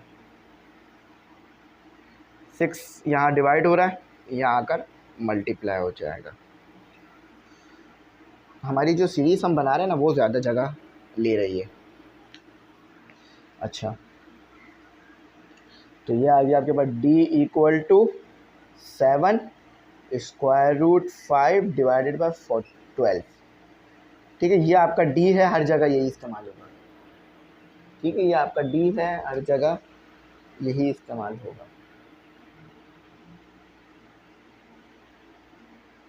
7 स्क्वायर रूट 5 डिवाइडेड बाई 12। अच्छा अब ज़रा हम अपना आगे का काम करते हैं, फॉर A1 के लिए काम करेंगे। तो A1 के लिए आपके पास क्या आता है, A1 A2 इक्वल टू, क्योंकि सेकंड पोजीशन पे आपको पहला मीन पता करना था, तो उसके लिए फार्मूला रहेगा आपके पास AP का AN equal to A plus N minus 1 और D। आप बोलोगे सर ये कुछ ज़्यादा ही छोटा नहीं होता जा रहा है, आप बहुत ज़्यादा छोटा लिख रहे हैं। चलो थोड़ा सा बड़ा लिखता हूँ वरना मुश्किल हो गया। अच्छा A सेम रहेगा क्योंकि सीरीज़ आपके पास अभी तक सेम चल रही है ना, सीरीज़ बदल जाए तो A चेंज हो जाएगा वरना नहीं चेंज होगा। अच्छा तो 2n इक्वल टू 2, ये 2 होता है, माइनस 1 और 7 स्क्वायर रूट 5 12, तो ये आ गया आपके पास square root 5 divided by 2 plus, देखो ये 1 बच जाएगा, तो ये तो ऐसे ही ख़त्म हो गया, 7 स्क्वायर रूट 5 डिवाइडेड बाई 12। अब दो तरह के स्टूडेंट हैं, एक मेरी बात मानेंगे और एक नहीं मानेंगे। जो मानेंगे वो फ़ायदे में रहेंगे, जो नहीं मानेंगे वो थोड़ा नुकसान में रहेंगे। इसको कैलकुलेटर से सॉल्व कर लो, बगैर के, आपको देखो बगैर कैलकुलेटर की टेक्निक आती है सॉल्व करने की, मुझे भी आती है, लेकिन अब हमें ये यहाँ पर हमारे से ये नहीं पूछा गया कि इसका एलसीएम क्या आएगा, यहाँ पर हमसे पूछा गया इसके मीन क्या आएंगे। तो हम ये चीज़ें छोटी मोटी कैलकुलेटर से करेंगे ताकि हम अपना टाइम सेव कर जाएँ। बगैर कैलकुलेटर के अगर आप ये करेंगे, यकीन मानिए आपका बहुत टाइम ज़ाया हो जाएगा। जो क्वेश्चन आपका 5 मिनट का है वही क्वेश्चन आप आधे घंटे का कर देंगे बगैर कैलकुलेटर के। तो कभी भी एग्ज़ाम में बगैर कैलकुलेटर के ना जाइएगा। मैं फर्स्ट ईयर वालों को बोल रहा हूँ और इंटर वालों को, ठीक है। अगर कोई 9 मैट्रिक का बच्चा देख रहा है, वैसे तो नहीं देख रहा होगा, लेकिन अगर फिर भी देख रहा है तो वो कैलकुलेटर लेके जाएगा, ठीक है। ये आ गया आपका पहला मीन, ठीक है। ये पहला मीन है आपका, पहला मीन है। अच्छा, अब इसी तरह से आपने और 4 मीन निकालने हैं, तो करते हैं कोशिश। यहाँ यही रिमूव कर दूंगा, ये इससे रिमूव नहीं करूँगा। फॉर A2 तो भाई A3 आ रहा है उस पर और A2 आ रहा है। AN = A + n-1 और D, ये मीन का फॉर्मूला आपको पता है। अच्छा, A2 पता कर रहे हैं हम, और A जो है वो 5√2 है प्लस 3 - n आपके पास 3 है, ठीक है, और 7√5 / 12। तो ये हो गया आपके पास √5 / 2 प्लस, देखो ये हो जाएगा 3 - 1 2, 2 7 से मल्टीप्लाई होकर 14 / 5 / 12। अब कुछ आंसर देखें किस तरह का आ रहा है।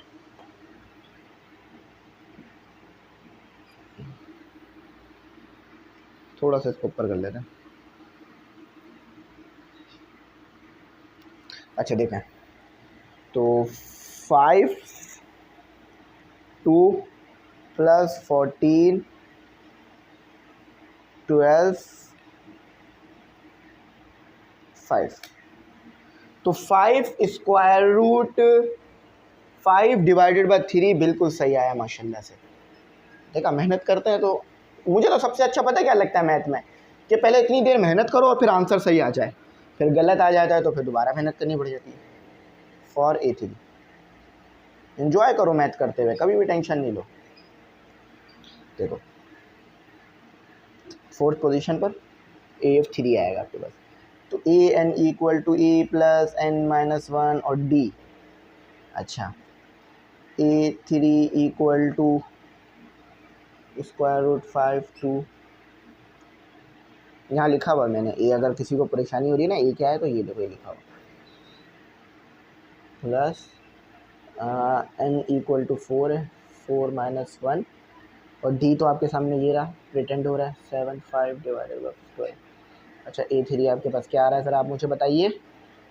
ये रहा A3, 3 × 7, देखो 4 - 1 3, 3 × 7 21, और ये 21 और ये 5 / 12। कैलकुलेटर,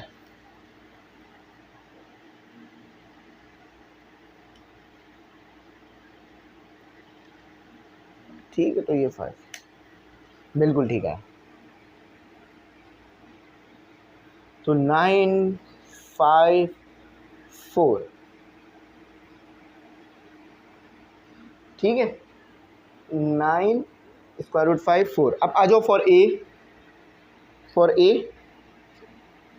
4 के लिए। अभी एक और A5 भी पता करना होगा, तो मैं यहीं से रिमूव करूँगा, आप यहाँ से आके काम कर लेना मेरे साथ, ठीक है। तो A5 है उस पर, A4 है आपके पास, तो क्या था n = 4 का, AN = A + n-1 और D, तो A4 = √5 / 2 प्लस, आप लोगों को पढ़ा के ये गलती हो रही है, आप लोगों को पढ़ा के माशाल्लाह से मुझे भी बहुत कुछ सीखने के लिए मिला है, तो नो डाउट मेरा भी बहुत बड़ा फ़ायदा हुआ है। मेरी मैथ की स्किल्स भी इम्प्रूव हुई है, राइटिंग भी इम्प्रूव हुई है, तो मुझे भी बहुत फ़ायदा हुआ है। ऐसा नहीं है कि सिर्फ आप लोगों को ही सीखने के लिए मिलता है, मुझे भी मिलता है। तो मैं आपको पढ़ाता हूँ तो ये मेरे लिए भी बहुत फ़ायदेमंद रहता है। 4 × 7, देखें जो आप लोग फ़ीस देते हैं, पैसे देते हैं, नो डाउट वो भी फ़ायदा पहुँचाते हैं, लेकिन वो एक दिन तो पैसा ख़त्म हो जाएगा, लेकिन जो असल फ़ायदे वाला रहेगा ना वो ये इल्म रहेगा, जो ये नॉलेज है ये वो फ़ायदे ज़रूर देगी किसी ना किसी दिन जाकर, ये ज़ाया नहीं होगी, ये नॉलेज हमेशा याद रखिएगा, किसी न किसी मोड़ पर ज़िंदगी के ज़रूर काम आएगी। चलो 17 √5 / 6, तो बस अब आखिरी रह गया है। अच्छा, तो मैं ये रिमूव नहीं कर रहा हूँ, मैं ये हिस्सा रिमूव कर रहा हूँ क्योंकि मुझे ये चाहिए होगा ना समझाने के लिए, तो इसलिए ये हिस्सा रिमूव कर रहा हूँ। तो आप लोग इधर से कर लेना।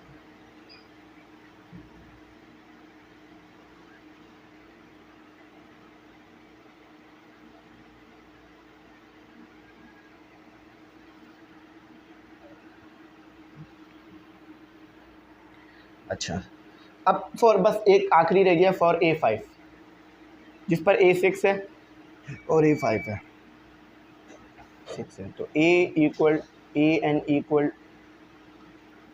equal to A plus n minus 1 of B।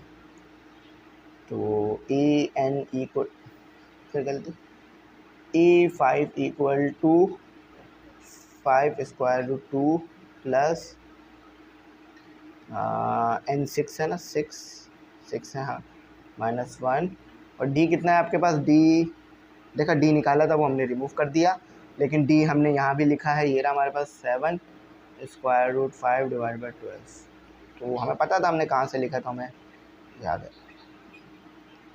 5 बचेगा, 6 माइनस 1 5 होता है आपके पास, ठीक है। 5 मल्टीप्लाई बाय 7, 5 मल्टीप्लाई बाय 7 35 कर जाएगा आपके पास। 35 स्क्वायर रूट 5 डिवाइडेड बाई 12, तो A5 5 2 प्लस 35 12 स्क्वायर रूट 5, तो आ गया 41 स्क्वायर रूट 5 डिवाइडेड बाय 12। अच्छा, अब A1 ना मैंने मिटा दिया था, A1 मैंने मिटा दिया था क्योंकि जगह नहीं थी ना, तो A2 तो ये लिखा हुआ, बस A1 रिमूव हो गया है। तो A1 क्या आया था, वो A1 याद रखना, मैं लिख देता हूँ यहाँ पे, डायरेक्ट लिख देता हूँ, मुझे याद है। A1 आया था 13, आंसर यहाँ लिख रहा हूँ मैं, ठीक है, आंसर यहाँ लिख रहा हूँ, जगह बता दो। A1 आया था आई थिंक 13, इसमें 5 है तो 5 तो ये आया ही होगा, हाँ, और फिर 12, ठीक है, ये आया था A1, ठीक है, ये A1 आया था आपका। अब A2 क्या आया था, वो ये रहा 5 स्क्वायर रूट 5 डिवाइडेड बाई 3। एक मिनट ज़रा मैं A1 वेरीफाई कर लूँ, हाँ सही है, बुक से ही चेक किया मैंने, उस वक्त तो हमने सही निकाला ना। अच्छा, 1 2 3, अब 2 और आने चाहिए, चौथा कहाँ है? चौथा ये रहा, चौथा ये रहा, दिख रहा है? तो छोटा करके लिखना पड़ेगा, 7 स्क्वायर रूट 5 डिवाइड बाई 6, और पाँचवा ये रहा 41 स्क्वायर रूट 5 डिवाइड बाई 12, ठीक है। तो ये पूरा आंसर आपका इस तरह मैंने लिख दिया है इसका। देखो घिचपिच नहीं हुई है, घिचपिच यानी ऐसा नहीं है कि वो बिल्कुल समझ नहीं आ रहा, समझ में सब आ रहा होगा, मैंने एक के बाद एक स्टेप निकाला है। अच्छा, तो मैच करते हैं ज़रा आंसर, हाँ 4 है ना, हाँ 13 square root 5 12 divided by 12, 5 square root 5 divided by 3, 9 square root 5 divided by 4, 17 square root 5 divided by 6, 41 square root 5 divided by 12। तो भाई सही आ गया हमारा जवाब। अब हम करेंगे अपना क्वेश्चन नंबर 5, मगर उसमें 6 मीन निकालने हैं, तो मैं थोड़ा पानी वानी पी लूँ, क्योंकि आपने देखा 1 घंटे से मुसलसल लगा हुआ हूँ, तो मैंने कोई पॉज भी नहीं लिया इस बार ना, वरना मैं हर बार ऐसा होता था कि पानी वानी during the video he P लिया करता था। तो ज़रा पानी वानी पीऊँ मैं और फिर क्वेश्चन नंबर 5 से स्टार्ट लेता हूँ। तो अब हमारे पास है हमारा क्वेश्चन नंबर 5, ये 4 नहीं है 5 है, ठीक है। अच्छा, ये आसान है क्योंकि इसमें इन्होंने सिंपल नंबर ही दे दिए हैं, तो आपको इधर 6 अरिथमेटिक मीन पता करना है, 5 नहीं, 4 नहीं, 6। तो देखो कैसे कि -30 से शुरुआत हो रही है और फिर 1 2 3, छोटा छोटा करके लिखते हैं वरना फिर मुश्किल होती है, 1 2 3 4 5 6 और फिर 30। तो देखो ये हो गया 1 2, पोजीशन लिख रहा हूँ, 3 4 5 6 7 8। तो A1 यहाँ पर आएगा, A2 यहाँ, A1 भी लिख देता हूँ, A1 A2 A3 A4 A5 A6 A7 A6 A7 A8, ठीक है। तो यहाँ पर A1, यहाँ पर A2, यहाँ पर A3, यहाँ पर A4, यहाँ पर A5, यहाँ पर A6। ठीक है। अच्छा, अब करना क्या है ज़रा ये देखिए, इसको समझिए। सबसे पहले D निकाल लीजिए, वो 30 की मदद से आपके पास आ जाएगा। सॉल्यूशन की हेडिंग ऊपर ही डालते हैं। तो AP का फॉर्मूला क्या है? एस वी नो डेट, जैसा कि हम जानते हैं AP का फॉर्मूला है आपके पास AN is equal to A plus N-1 और D। तो AN क्या है आपके पास? ये 30, जो कि 6 पोजीशन पर आ रहा है, 8 पोजीशन पर। और A क्या है यहाँ पर आपके पास? -30। बाकी सब आपको पता चली है। अब इसमें पुट कर दीजिए 30 इक्वल टू -30 प्लस 8-1 और D। यहाँ माइनस हो रहा, वहाँ जाके प्लस होगा, 7D। ठीक है, 7 हो गया ना, ये 8 पोजीशन पर आ रहा था, 7 हो गया। तो ये 60 डिवाइडेड बाय 7 इक्वल टू ये 60 बोल के 80 लिख दिया। ठीक है, तो अब इसको ज़रा डिवाइड कर लीजिए। तो डिवाइड तो ये होना ही नहीं है, दोनों एक टेबल पे आते ही नहीं है कभी भी। ठीक है, दोनों तो एक टेबल पे आते ही नहीं है, तो इन्हें तो कभी डिवाइड होना ही नहीं है। तो D हमें यही रखना होगा। अब हम A1 के लिए काम करते हैं। फॉर A1, अच्छा देखो, ये आपका D आ गया, ये आपका A आ गया, जो हर जगह सेम रहेगा क्योंकि सीरीज सेम है ना, इसीलिए। तो फॉर्मूला क्या है कि A2 पर आपके पास A1 आ जाता है। तो AN equal to A plus N-1 और D। अब आगे मूव करते हैं ज़रा अपने काम को लेकर कि A1 equal to -30 plus 2 N equal to 2 है, -1 और 60 डिवाइडेड बाय 7। तो A1 इक्वल टू -30, 2 -1 1 बचेगा, प्लस 60 डिवाइडेड बाय 7। तो A1 कुछ इस तरह का आ रहा है आपके पास, -30 प्लस 60 डिवाइडेड बाय 7, तो -150 डिवाइडेड बाय 7। ठीक है, -150, हाँ ठीक है। अब फॉर A2 के लिए काम करेंगे। फॉर A2 तो A3 इक्वल टू A2 पर आ रहा है और N इक्वल टू 3 आ रहा है। तो AN equal to A plus N-1 और D कर आएगा। AN कितना है? A2 है और -30 प्लस 3 -1 और 60 divided by 7। A2 equal to -30, अच्छा 2 हो जाएगा, 2 60 से मल्टीप्लाई हो गया 120 हो जाएगा और 7। तो देखो यहाँ पर -30 प्लस 120 डिवाइडेड बाय 7, तो A2 equal to -90 divided by 7। Bracket कर लीजिए ताकि याद रहे कि हम क्या काम करते हुए आ रहे हैं पीछे से। अब फॉर A3 के लिए भी काम करेंगे। A3 तो A4 इक्वल टू A3 पे बन रहा है और N इक्वल टू 4 आ रहा है। तो AN equal to A plus N-1 और D। A3 A की जगह क्या आ जाएगा? -30 प्लस 4 -1 और D कितना है? 60 डिवाइडेड बाय 7। तो A3 क्या आ रहा है आपके पास? -30 प्लस 4 -1 3 हो जाता है, तो 3 मल्टीप्लाई बाय 60 आपके पास 120 हो जाएगा। नहीं 180 हो जाएगा, तो ऊपर 120 हुआ था ना, यहाँ 180 हो जाएगा। बकिया फर्दर आगे मूव करता हूँ। तो A3 डायरेक्ट निकाल लीजिए, ज़्यादा कॉम्प्लिकेटेड नहीं होगा। -30 plus 120 divided by 7 -30 divided by 7। अब फॉर A4 के लिए काम कर लीजिए। तो A5 पर आ रहा है A4 n equal to 5, an equal to a plus n-1 और d, तो A4 equal to -30 plus 5 - 1 60 divided by 7। Values put कर रहा हूँ।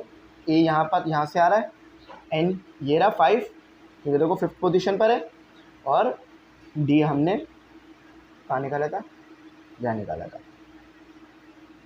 -30 5 - 1 4 होता है, तो 4 मल्टीप्लाई बाई 60 आपके पास 240 आ जाएगा, डिवाइडेड बाई 7। एलसीएम ले लीजिए, 30 प्लस 240 डिवाइडेड बाई 7। हाँ देखें आना शुरू हो गया ना आपका, 30/7। अब फॉर 5th पोजीशन के लिए काम कर लीजिए, A5 A6 equal to A5 n equal to 6, तो an equal to a plus n-1 का d करके कुछ आता है। तो हमारा an क्या है, A5 इक्वल टू 6 मीन पता करने इसमें, -30 plus 6 - 1 60 divided by 7। A5 equal to -30 as it is put हो जाएगा, 5 आ जाएगा, 6 - 1 5 मल्टीप्लाई बाई 60 आपके पास आएगा 300 प्लस 300 डिवाइडेड बाई 7। तो A5 आपके पास क्या आ रहा है, 30 प्लस 300 फ्रैक्शन में 7 रख के 90/7, ठीक है, 90/7। अब कुछ आखिरी के काम कर लेते हैं, उसके बाद सीरीज़ कंप्लीट। फॉर 14 चला गया काफ़ी। फॉर A6 अब आखिरी करेंगे, A5 नहीं A7 पर आएगा ना, A7 equal to A6 n equal to 7, यहाँ से आता है आपके पास n। अच्छा, तो अरिथमेटिक मीन का formula an equal to a plus n-1 और d। अच्छा, A6 equal to -30 plus 7 - 1 60 divided by 7, 60 divided by,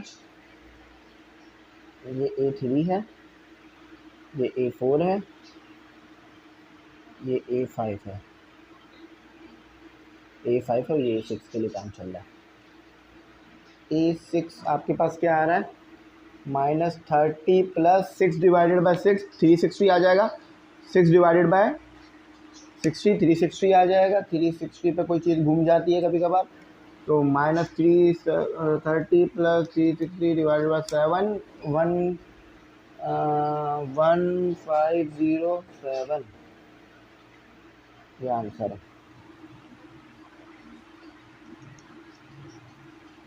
अच्छा, अब देखो ज़रा हमने सही किया या गलत किया, कैसे पता चलेगा। -30 प्लस 8 पोजीशन पे अगर 30 आया तो सही किया होगा। 8 मल्टीप्लाई बाय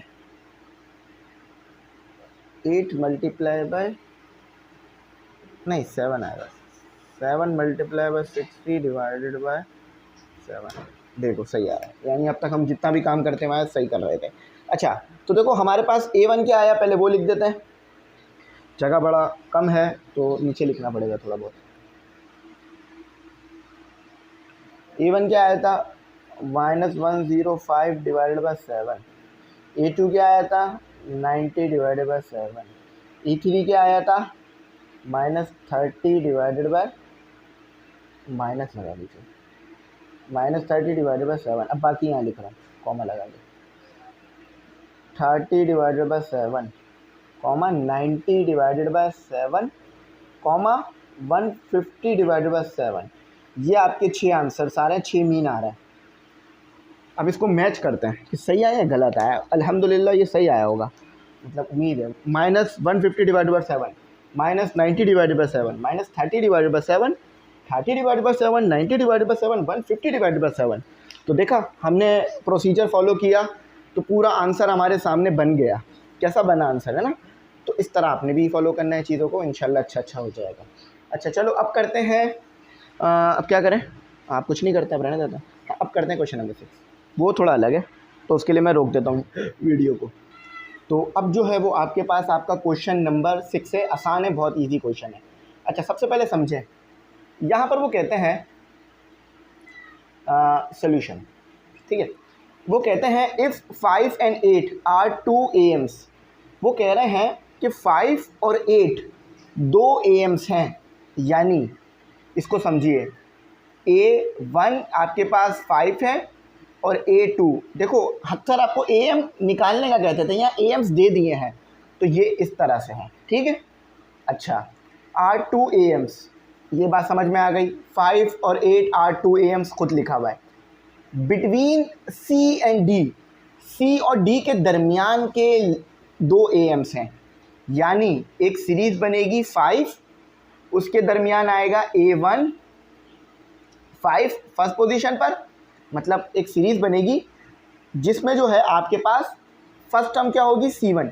अब मुझे कैसे पता चला फर्स्ट टर्म C1 है, देखो आपको यही कहा जाता था ना कि ये 8 है और ये 9 है, नहीं ये 8 है और ये 18 है, इनके दरमियान के AMs निकाल दो, है ना। लेकिन यहाँ पर वो क्या कह रहे हैं कि इफ़ 5 and 8 आर 2 AMs, 5 और 8 2 AMs हैं, और किन के दरमियान के AMs हैं, C और D के दरमियान के, यानी C और D के दरमियान आएगा 5 और 8, ठीक है। तो यहाँ पर आ जाएगा आपके पास 5, यहाँ पर आ जाएगा आपके पास 8, ये सेकंड पोजीशन, ये थर्ड पोजीशन, AMs गिवन है, C नहीं पता और D भी नहीं पता, और D क्या होता है लास्ट, यानी हमेशा ऐसे कहते हैं ना कि आपको A दे देते हैं और B C D दे देते हैं और बीच के AM मांग लेते हैं, लेकिन यहाँ पर इन्होंने बीच के AM दे दिए हैं और C और D मांग रहे हैं। तो C आपके पास क्या है, फर्स्ट टर्म, बिल्कुल सही, first term, TERM, first term क्या है आपके पास C, और लास्ट टर्म क्या है आपके पास D। अच्छा 2 AMs के दरमियान का कॉमन डिफरेंस तो हमेशा सेम रहता है, और वही कॉमन डिफरेंस आ रहा होता है जो कि A2 और A1 के दरमियान का आएगा। इसको मैं थोड़ा सा ना ऐसे भी लिख देता हूँ कि ये है आपके पास, थोड़ा सा ना मैं इसको वैसे भी लिख देता हूँ ताकि आपके लिए और आसान हो जाए। लिखा सही था, गलत नहीं लिखा था, लेकिन थोड़ा सा और इसको ईजी कर देता हूँ। ये A1, ये A2, ये A3, ये A4, A1 आपको गिवन है और A2 भी आपको गिवन कर दिया। वो कहते हैं AMs की मदद से फर्स्ट टर्म और लास्ट टर्म निकालो, तो कॉमन डिफरेंस को याद रखना, उससे निकल जाएगा। एक बार फिर बोल रहा हूँ, मुझे पता है ये चीज़ कंफ्यूज करेगी कि C और D निकालना है, लेकिन C और D के जो दरमियान के AMs हैं वो ये हैं 5 और 8, और C और D अननोन है। अच्छा तो फर्स्ट टर्म कौन सी है, C। लास्ट टर्म कौन सी है, जिनके दरमियान डिफरेंस निकालते हो, जिनके दरमियान AMs निकालते हो, उसमें से एक फर्स्ट टर्म होती है और दूसरी वाली लास्ट टर्म होती है, D, जैसे कि मैंने यहाँ लिखा है। अब कॉमन डिफरेंस तो आपको पता है, A2 A1 का सेम रहेगा, A3 A2 का सेम रहेगा और A4 A3 का सेम रहेगा। तो कॉमन डिफरेंस निकालो, कॉमन डिफरेंस इन AP। तो कॉमन डिफरेंस AP में क्या आता है, D इक्वल टू 3 और 2 के दरमियान निकालूंगा तो 3 minus 2, D equal to 8 minus 5, ठीक है। तो देख लो A3 क्या है 8 और A2 क्या है 5, तो 3 आ रहा है। साथ ही साथ आपको ये बात भी तो मैंने बहुत बार पढ़ाई है कि कॉमन डिफरेंस हमेशा सेम रहेगा A2 और A1 का भी, जैसे A2 A1 का कॉमन डिफरेंस सेम है, इसी तरह A3 A2 का भी सेम रहेगा और A4 A3 का। आगे वाले नंबर को पीछे वाले से माइनस करोगे, अगर सीरीज AP की है तो कॉमन डिफरेंस सेम आता रहेगा। अच्छा ज़रा देखो कॉमन डिफरेंस, फिर से common difference for common difference in AP, common difference in AP for अच्छा यहाँ पे भी लिख लो फॉर A2 एंड A3, ठीक है। आपको पता हो आपने किन के दरमियान कॉमन डिफरेंस निकाला है, फॉर A1 एंड A2। तो D equal to A2 minus A1। अच्छा अब देखो ऊपर क्या पता है आपको, D आपको पता है 3 है, सेम रहेगा कॉमन डिफरेंस, है ना। अब A2 क्या है आपको ऊपर पता है 5, C नहीं पता था, ज़रा पता कर लो। तो इसको क्या करो, उधर ले जाओ, उसको इधर ले जाओ, तो ये यहाँ माइनस का था वहाँ जाके प्लस का हो जाएगा, वो प्लस का था यहाँ के माइनस का हो जाएगा। तो C इक्वल टू 2, तो C आपका 2 आ रहा है।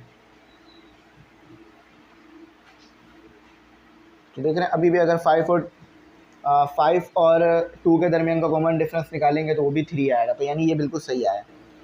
अच्छा अब कॉमन डिफरेंस एक और निकालो, कॉमन डिफरेंस का हेल्प से, common difference in AP for किसके लिए, A3 एंड A4। अच्छा D आ गया A4 माइनस A3। अच्छा D क्या गिवन है आपको, D गिवन है आपको 3, जैसे ऊपर गिवन था। A4 क्या गिवन है आपको D। अच्छा यहाँ D से मुराद लास्ट टर्म भी है और D ही हम कॉमन डिफरेंस को भी कह रहे हैं, तो दोनों D को मिलाइएगा मत आपस में। और A3 क्या है आपके पास 8। चलो थोड़ा सा नीचे चले गया था, तो उसको इधर ले जाओ, इसको इधर ले जाओ। 3 plus 8 equal to D, minus 8 को उधर ले गया, तो D इक्वल टू 11। तो C आ रहा है 2 और D आ रहा है 11। देखो अब ये मैच करो, पीछे से यही आया, देखा कैसे कॉमन डिफरेंस के कॉन्सेप्ट से मैंने इस चीज़ को फाइंड करा। हाँ C equal to 2, D equal to 11। अच्छा अब जो मैं क्वेश्चन कराने जा रहा हूँ क्वेश्चन नंबर 7, वो मेरे लिए भी मुश्किल है, लेकिन वो मोस्ट इम्पॉर्टेंट क्वेश्चन है इस एक्सरसाइज का। उसके आने के पेपर में चांसेस बहुत ज़्यादा हैं, क्योंकि पुरानी बुक से भी वो क्वेश्चन बहुत ज़्यादा आता था। तो उस क्वेश्चन को मैं लिखता हूँ, फिर वो क्वेश्चन आपको मैं कराता हूँ। तो ये लिख लो अपनी कॉपी पर, ये सवाल मोस्ट इम्पॉर्टेंट है, मोस्ट इम्पॉर्टेंट। इसके पेपर में आने के चांसेस बहुत ज़्यादा हैं, ठीक है। कितने परसेंट चांसेस हैं, 90% चांस है कि ये सवाल पेपर में आए। ये बहुत फेवरेट क्वेश्चन है एग्जामिनर का, 5 ईयर में पहले बहुत आता था, हर साल ही आ जाता था एक तरह से ये। क्यों, क्योंकि ये असल आपकी सिंप्लीफिकेशन की टेक्निक को पकड़ता है ये सवाल, कि आपको सवाल को कितना सिंप्लीफाई करना आता है, कितनी टेक्निक आपको आती है। आसान तो बहुत है, क्योंकि मैं इसे मुश्किल नहीं कहूँगा, क्योंकि मैं कर चुका हूँ इसे बहुत बार पहले। और मुझे शायद याद आ रहा है ये मेरे टाइम पे आया था, हाँ नहीं आया था, मेरे टाइम पे नहीं आया था, लेकिन मुझसे 1 साल पहले और मेरे 1 साल बाद फिर आया, लेकिन मेरे टाइम पे नहीं आया। लेकिन अब देखो मुझे पढ़ाना तो पड़ रहा है ना, उस टाइम पे पढ़ लिया तो अब पढ़ा पा रहा हूँ आपको। अब देखो करना क्या है, याद है मैंने क्वेश्चन नंबर 1 में क्या बताया था, कि अगर सिर्फ एक AM पता करने के लिए कहेंगे तो आप कैसे कर सकते हो, A + B/2, बिल्कुल वही चीज़ कहते हैं फाइंड N। ये बिल्कुल चीज़ अलग है, ये चीज़ बिल्कुल अलग है। कहते हैं N की वैल्यू फाइंड करो, आपने आखिर में बताना है कि N क्या आया, ठीक है, N क्या आया, सो डैट ताकि आपके पास जो ये चीज़ है ना, ये पूरी चीज़ मे बी द AM, ये AM है किसके दरमियान, बिटवीन A एंड B, यानी आपने A एंड B का जब AM लिया तो ये आया, A और B के दरमियान जब AM लिया तो ये आया। तो आप क्या करोगे, इस चीज़ को लिखोगे, बिल्कुल भी गलती नहीं होनी चाहिए एक भी नंबर की इसमें, क्योंकि ये सवाल बहुत ज़्यादा राउंड और राउंड घुमाता है ये सवाल, ठीक है। तो AM है, ये AM किसके बराबर आता है, A + B/2, एक AM का है तो इसलिए ऐसा कर रहा है। 2 को इधर ले जाओ, बाकी सबको इधर ले जाके सॉल्व कर दो। तो 2 × A, जैसे जैसे मैं स्टेप लिख रहा हूँ एज इट इज़ समझते रहो और लिखते रहो। अब सब मैथ है, सवाल समझ गए ना, कि AM है, ये चीज़ AM है किसके दरमियान, इसके दरमियान, यानी आपने लिखा, एक और बार लिख लो, ये चीज़ भी लिख लो कि A + B/2 और AM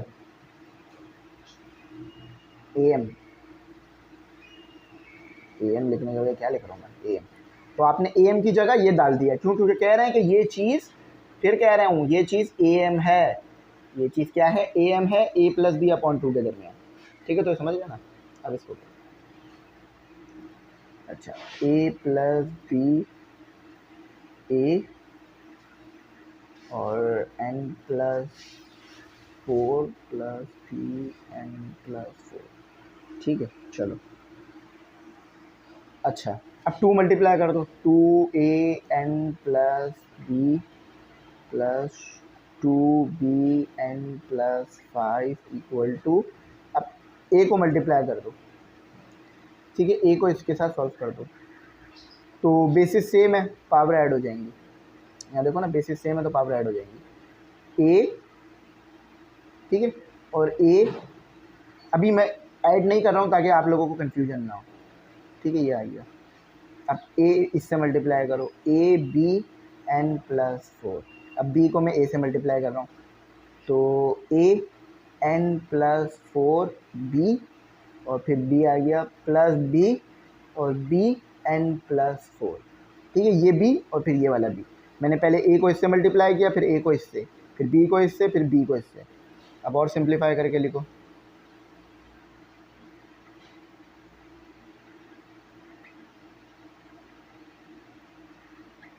अच्छा, मैं काम करता हूँ, बोर्ड को ना अभी ही 2 हिस्सों में बांट लेता हूँ ताकि ना फिर बाद में प्रॉब्लम ना हो। बी डी एन प्लस 4, ताकि बाद में मेरे पास अच्छा खासा स्पेस रहे सवाल करने के लिए। चलो, हो गया। इससे ना काफ़ी फ़ायदा हो जाता है, मुझे भी आसान हो जाता है सवाल सॉल्व कराने में, वरना फिर वो मिटाते रहो, लिखते रहो, बार बार मसला होता है। अच्छा, अभी इन दोनों को ऐड कर दो, कितना आ रहा है आपके पास? ए बेसिस सेम में पावर ऐड हो जाएंगी, तो एन प्लस 4, एन 4 प्लस 1 है ना, यही हो जाएगा। आप चाहो तो डायरेक्ट इसे 5 लिख दो। चलो, मैं डायरेक्ट नहीं लिख रहा हूँ ताकि किसी भी बच्चे को कोई प्रॉब्लम ना हो।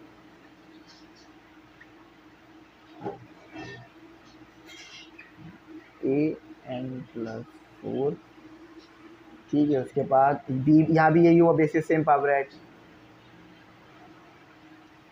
अच्छा, 2 A N plus 5 plus 2 B N plus 5, A N plus 5 plus A B N plus 4 plus A N plus 4 plus B. देखा, एक स्टेप ज़्यादा करने के लिए, एक चीज़ समझाने के लिए मुझे 2 स्टेप लिखने पड़े काफ़ी। अच्छा, अब देखो, ये वाला ए एन प्लस 4 वहाँ ले जाओ और ये वाला बी, ये वाला ए एन प्लस 5 उधर ले जाओ। क्यों? क्योंकि यहाँ भी A N plus 4 N plus 5 मौजूद है, और यहाँ भी ए, और यहाँ भी 2b एन प्लस 5 है, तो यहाँ भी मौजूद है, यहाँ भी। इससे क्या होगा कि ये सॉल्व हो जाएंगे आपस में, तो इन दोनों को मैं उधर ले जाता हूँ। अच्छा, एक छोटी सी मिस्टेक मुझे नज़र आई कि यहाँ पे b गायब है, जो मेरे नज़र में आ गई, क्योंकि यहाँ पे b लिखना था, मैंने b नहीं लिखा, b लिख दो। अच्छा, इसको उधर ले जाओ, 2a n plus 5 plus 2b n plus 5 minus a n plus 5 minus, एक और minus, b N plus 5 equal to a B N plus 4 plus B a, ऐसे लिख, मैं बल्कि ऐसे नहीं लिखा जा सकता, गलत हो जाएगा, ए एन प्लस 4 बी, ऐसे लिखना है इसको। ठीक है, अच्छा देखो, ये 2 है, ये 1 टाइम है, तो सिर्फ 1 टाइम बच जाएगा, ए एन प्लस 5। भाई देखो, 2 ए एन प्लस 4 एक, तो ए एन प्लस 4 को ख़त्म कर देगा। ये 2 टाइम है, ये 1 टाइम है, तो 1 टाइम ख़त्म हो जाएगा। भाई 2 माइनस 1 क्या आता है? 1। इसी तरह से 2a माइनस ए ओ, तो सिर्फ a आता है, तो बिल्कुल यही चीज़ यहाँ पे हुई है। ठीक है, अच्छा, तो b देखो, ये भी एक दूसरे को एक टाइम ख़त्म कर देंगे, n plus 5 equal to a, ठीक है, B N plus 4 plus A N plus 4 B. अच्छा, यहाँ तक तो समझ में आ गया सब बच्चों को, कोई प्रॉब्लम, कोई परेशानी नहीं हुई होगी। अब एक मसला क्या आ रहा है कि यहाँ पावर में 4 है, मैं कॉमन निकालना चाह रहा हूँ, यहाँ पावर में n+4 है, यहाँ पावर में n+5 है, सॉरी यहाँ पावर में n+5 है, यहाँ n+4 है। तो मैं क्या करता हूँ, मैं जो है वो एक ए को ब्रेक कर देता हूँ, यानी बेसिस सेम पावर ऐड हो जाती है।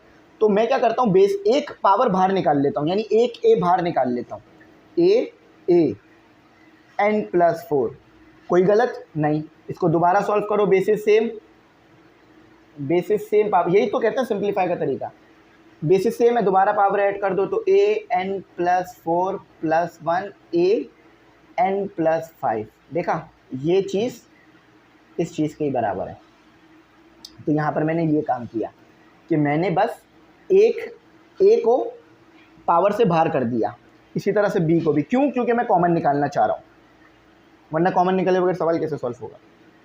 बी, एक और बी लिख दिया, इस तरह से, जैसे मैंने किया था ना, इस तरह से।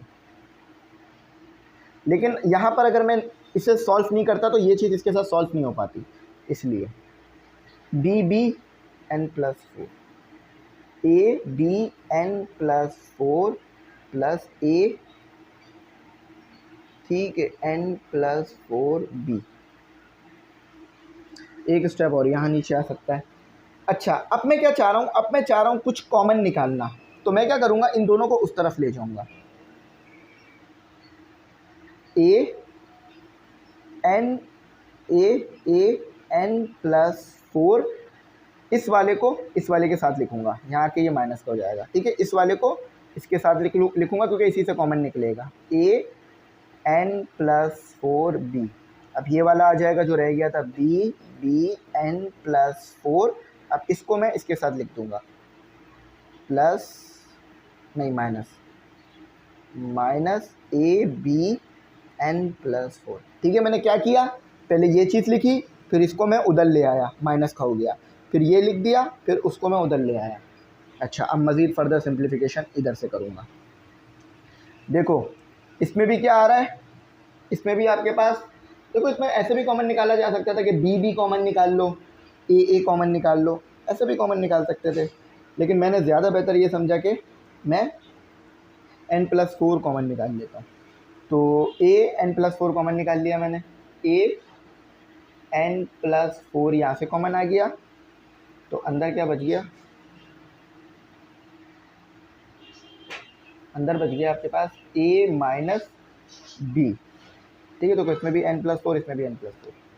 अच्छा, अब यहाँ से भी कॉमन निकल गया, प्लस b कॉमन निकल गया, b n+4 कॉमन निकल गया, तो अंदर क्या बच गया, अंदर बच गया b - a।